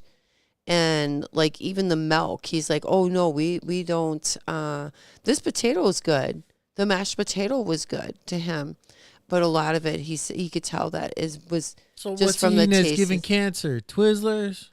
It's well, when you look at it, what can you identify as a natural food that would be a Twizzler? Anything? Strawberry. No. Nothing looks strawberry. like that. That shit is 100% chemical. I got a Twizzler tree in the backyard. That's chemicals. Somebody put a bunch of chemicals in a batch and whipped it all together and then served it to you. They grow in brown Fucking boxes inside wrappers. Oh, I tell you one thing. You take your ice cream and you put lemon juice over the top of it and it fizzes. That shit has laundry detergent in it. Check it out. And that stops your ice cream from check this freezing. out. Why are you quiet, dude? We want to hear from wisdom. Hey, leave your ice cream out. Get some ice cream and leave it out. Ice cream is not ice cream. It's not. Ice cream ain't It's chemical. It's not only that, chemical. Leave it out. It smells like Fat shit milk. right away. It doesn't even. He's reaching out to it the viewers. doesn't rot. He's reaching out to the viewers. Reach out to them, Do it. Dad. Go do Give them the some force. Grab them. Tell 'em. It's 3D. Do it. 3D podcasting. ice cream is not ice cream. Because they you got There's no fucking cream in it. Fat milk, There's no ice. right? Mm-hmm. And one is for ice cream and one is not. This is why you get So the they use bad the one camera. for not to make the ice We have cream. to stop him. Story time. I'm just kidding. I'm sorry. I'm just kidding. But really, It's chemical. So what they do is they put laundry detergent in it to stop it from melting. So now when your It kid cleans your eats an ice insides cream and cone, arteries. so now when your kid eats an ice cream cone, you don't have to worry about them stealing Listen. their clothes or slopping Ken. everything up. Why? Oh my God. Ken, are you going to tell us exactly what's going on? Are you going to tell us right now what's going on? Yeah, tell What's us. happening? Are you? what's going on? Are you going to tell us? Are you going to? You want to hear about the Biden situation? We want to hear About the what's going on cocaine? with the food. Yeah. About all the Hold on. cocaine. Hi kids, Hold on. this is your teacher Neri. And guess what? It is find our a new one. storytelling time. I'm so excited. Are you excited? Yeah. Because Tell I am me. very, very Tell me, excited. Papa Bear.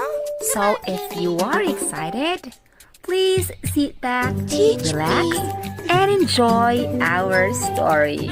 Let's begin. All right, this is the Biden story about the great cocaine. Check this out. It was found in many different places. Oh, yes. One package, by the way. Yeah. It wasn't big. It wasn't big. It's just a small dime bag. Yeah. You know. Yeah. They're going to get fingerprinted. But it didn't belong to none of the Bidens because they weren't there Friday, Saturday, Sunday, and they came back on Tuesday. Well, they were there on Friday until 4 o'clock. They left the White House at 4 o'clock on Friday. See? And Hunter Biden was with.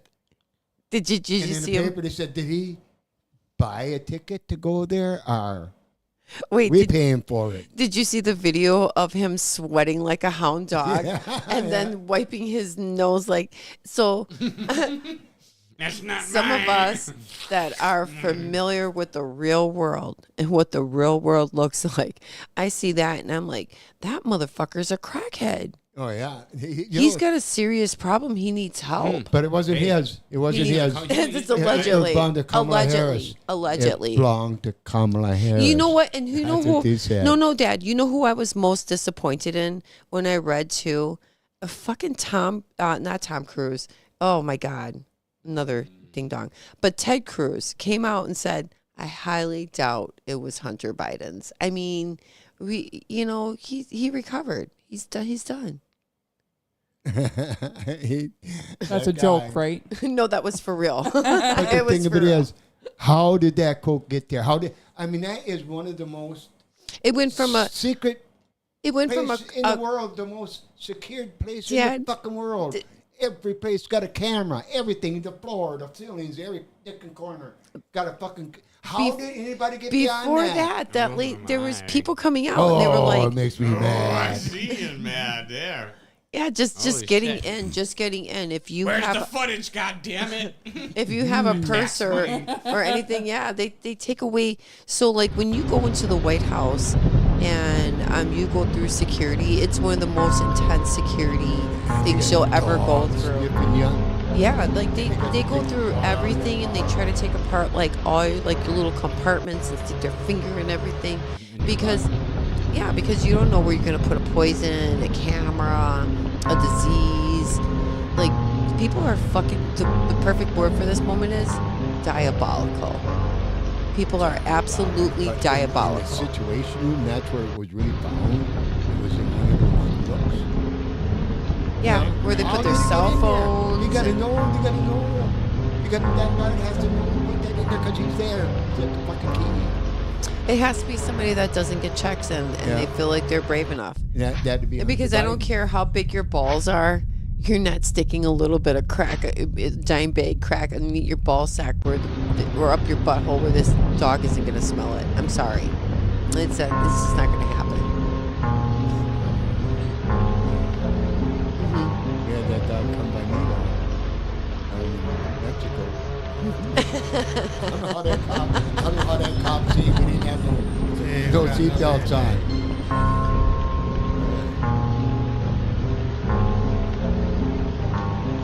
Another call.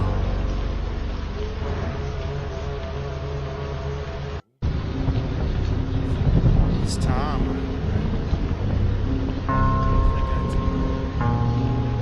Alabama. What's going on, man?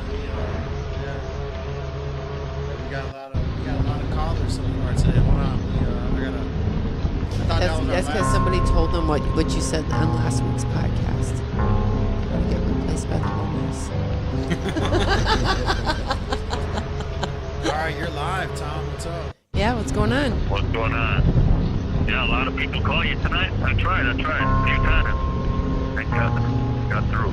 Yeah, got some action. Got some action going on at the Oshkosh facility over there. Tell me, have you Something about that. what? Yeah, I heard something about Oshkosh, like nastiness in the server or the main kitchen or something. Wow, that did get around. Yeah, it's true. They're busy washing the inmates' dishes with toilet bowl scrubbers and a and a dirty trash can that people spit and throw their garbage in and all kinds of crap in. You know, you don't want to be watched all the time, but it's crap like that I wouldn't mind it. I mean, I'm eating this stuff, and now I gotta watch these guys, right? Well, these guys seem to do their job. Well, the guards all thought it was funny.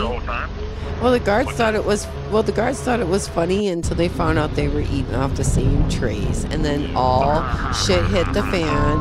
So you have to wonder. Yeah. So you know they've been doing that more than once. They just got caught. Yeah, but rest assured, they caught the guys. They caught them brown-handed. Brown-handed.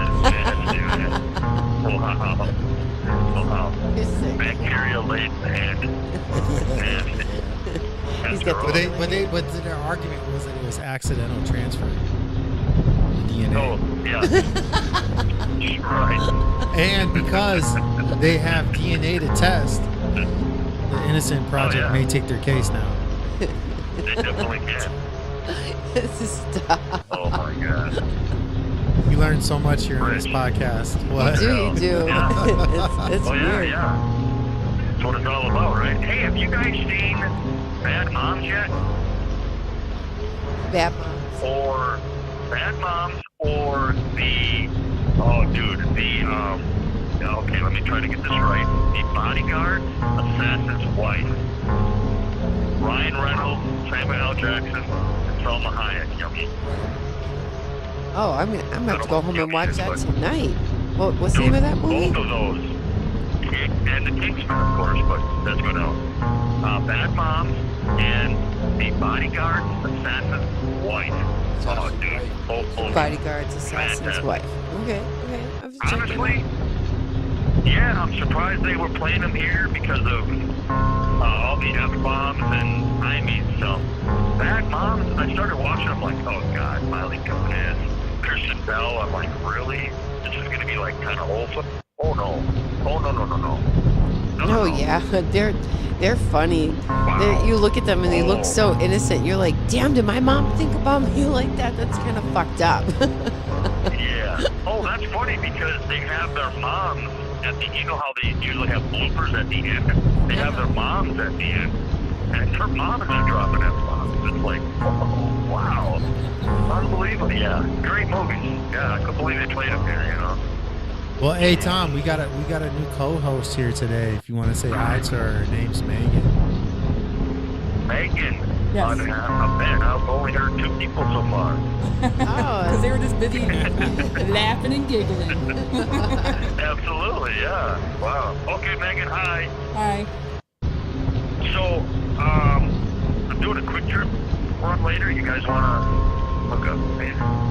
Yeah, bring me a icy blue ice. Bring me a blueberry ice. I love their chicken. It's better than Kentucky Fried. I will take the dark meat only, please. The other stuff I is like just their too dry. boneless chicken. It tastes really good. Yeah. Super salty though. Of course, I'm here all day, right? And guys would be like, dude, where you been? I'm like, well, I just did a quick trip run. You missed it. I was looking for you, man. Yeah, isn't one right down the block you seen? Yeah, I was picking up cigarettes and everything down the block. Where were you? You needed rolling papers? Oh, man. 30 seconds a day, they leave the selling portal. Hey Tom, tell us what's new on the news, man. Tell us what you've been seeing, because I know you surf that news, man. Well, we got a memo here that coming up in, they're going to cut me off, by the way, 9 o'clock, so just let you know. Coming up in Easter, they're having something to do on the yard. They dug a ton of holes. This is crazy. They dug a ton of holes that they're going to dig, of course, and this is going to be for Easter. And they're putting weapons in each hole, and then 2 of the holes they will have release papers. And they're going to cover the holes back up, roll the grass. Dude, they're putting this on pay-per-view. And it's called, it's an Easter egg hunt. And the eggs have weapons in them, and they're putting it on pay-per-view. apparently the DOC is not making enough money. I'm not sure. $2.5 billion to charge a taxpayer, right? Attorney calls may be monitored and I can't even tell if you're fucking with me. It sounds like the world is it crazy. Definitely fucking with all of you. sounds like Holy death. It shit, sounds like Death Race. That would that's what I was. You know what? I watched. That's what I was thinking. Death Race right away. I watched like, too man, many dude. of those old I was like, Arnold what channel is Schwarzenegger this? movies that start off weird as shit like Peacock, that. What is it going to be on? Dude? Where's Alabama? Paramount. Where's Alabama? Yeah, you better watch out. They're gonna put on. I got Bob money Powers on him. You better make it. What? Be my Frankenstein. My whole life about, my God, the man doesn't smile. He's having a bad day. Oh, he looks angry. I take that for. I use that, like I just did. I love it. It's funny. It is funny. I mean, people look at me and their faces just dumbfounded, and they're like, "Are you serious?" Are you fucking No, bro? did it sound serious? I can't even tell. It's awesome. Yeah. It's a deep voice too, right? They take that serious. That's great. Yeah, because you but, want to know why? You know, the DOC, huh? Yeah, because the world is crazy. We're ran by a banana republic. Yeah. You know, and the people that are in charge are all, they go home and they're fucked up people. Yet they judge you and you're the fucked up one. It's like it's so weird, crazy. man. It is. It's crazy. They thought they were weird, and then they just turned on the news. Yeah. They turn on the liberal news, man. Yeah. They're like, wow, I'm a little normal. I'm okay. Doing all right. Yeah. I'm ahead of the So by fucking the way, game. there's this little purse, this little elegant zipper purse. They found coke residue inside. I don't think Hunter Biden would be carrying that around. I think it's Kamala. Dude, it might be. It was a purse now? Because I heard it was a dime baggie. I didn't hear it was a purse. Oh wow, see, now it's something different. It keeps the story keeps changing. You have to wait. Was it 48 inside to of an 70 elegant. some hours? 72 hours. Okay, now it was in something elegant. So, yeah, they're just framing somebody else. We know Hunter did it. Right. So I don't know. But then again, he could be a little flamey. I'm not sure. Did they There's find nothing a wrong hammer? with that. I'm just He was saying. treating his precious gold with fancy bags. Right. He had it in a nice, elegant, pretty purse. I Yeah, mean, no one would ever look at that. Dude, they've got man I mean, the purses first out guy I here. went Dude. to was Oh, yeah, Hunter. they do. They've got man But then purses out here.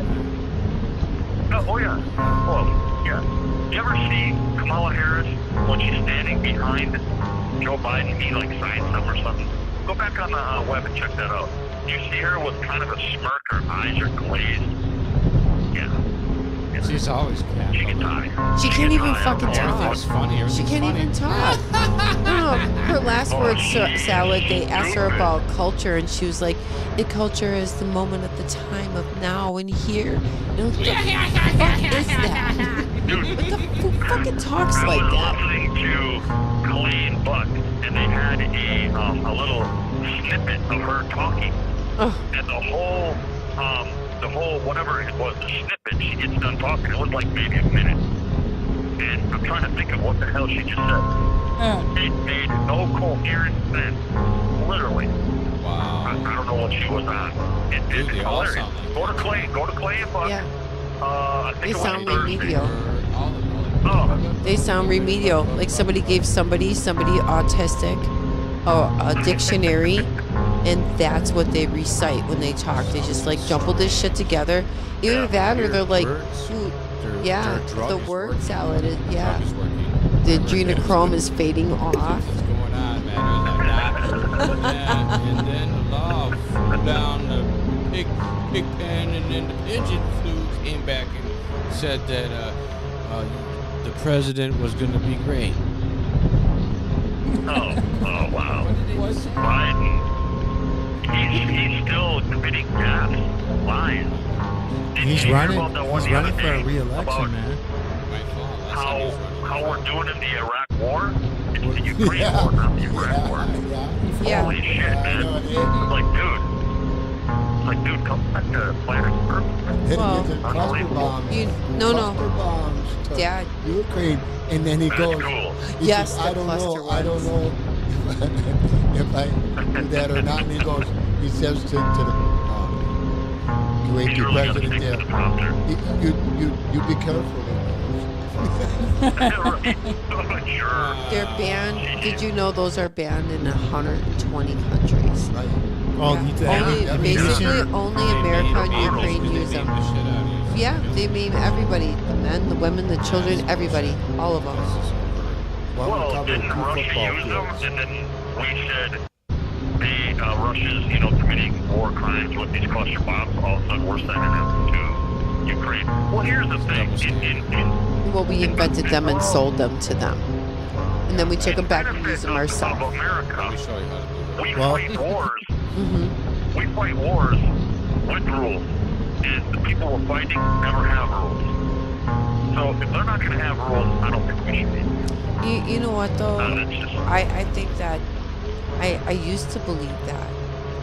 And I don't believe that anymore because I see a two-tiered justice system, a two-tiered justice system in America. oh, hell yeah. And if my imagination can just take that to the next level. Yeah, scary. They lie to the American people all the time. They're time. covering up shit. Every time I see a stupid story like with the submarine thing, dude, they had us talking for days, like air experts and shit. They already knew what happened already. Yeah, and they blew up in the first 4 hours. They knew they were dead, and they still had that stupid stuff covering the news.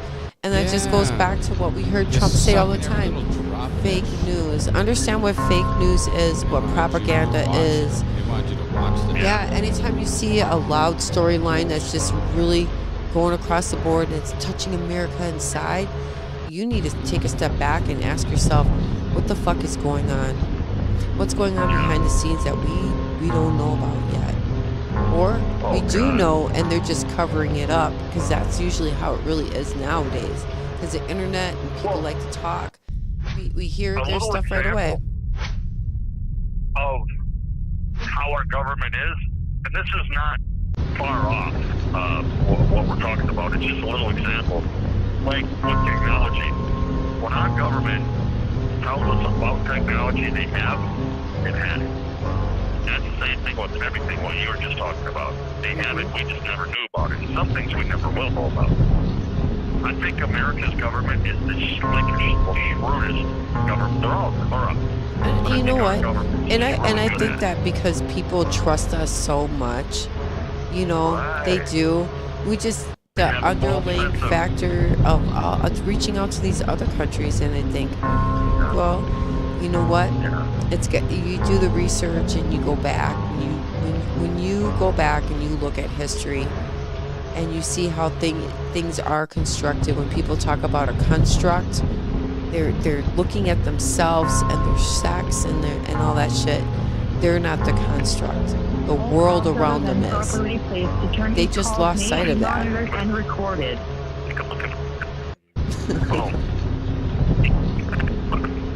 You're breaking up, man. You're breaking up.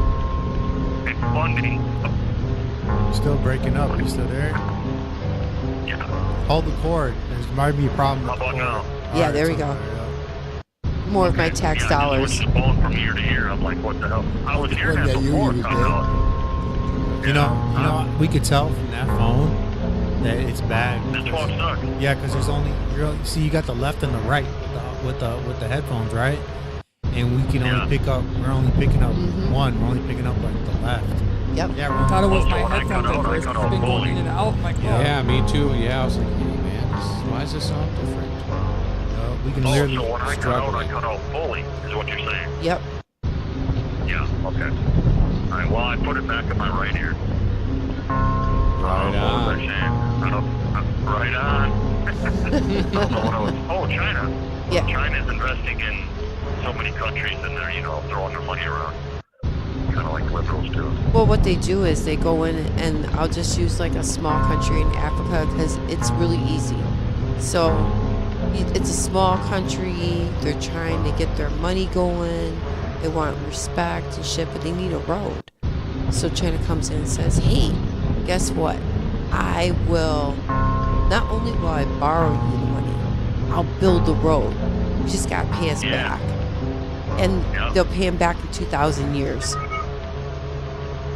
They just call it their own It takes folks. them 2 years to pay that shit back. Well, I'll tell you what. Listen, we're gonna be going off air too right now. So how about this is Ken, Megan, This is Mike. Michelle, and this is Rich, and This is the this is Tom, and this is the Manwich Show. Oh, man. I've never been on at the end, you know, so cool. Awesome. Yeah. Sweet. Badass. All right. Good talk. Hey, you guys have a great night. You too. you too, brother. All right. I will. Talk again. All right, man. All right. Bye, guys. Bye, guys. Bye. till next week. Yeah. We'll be right here.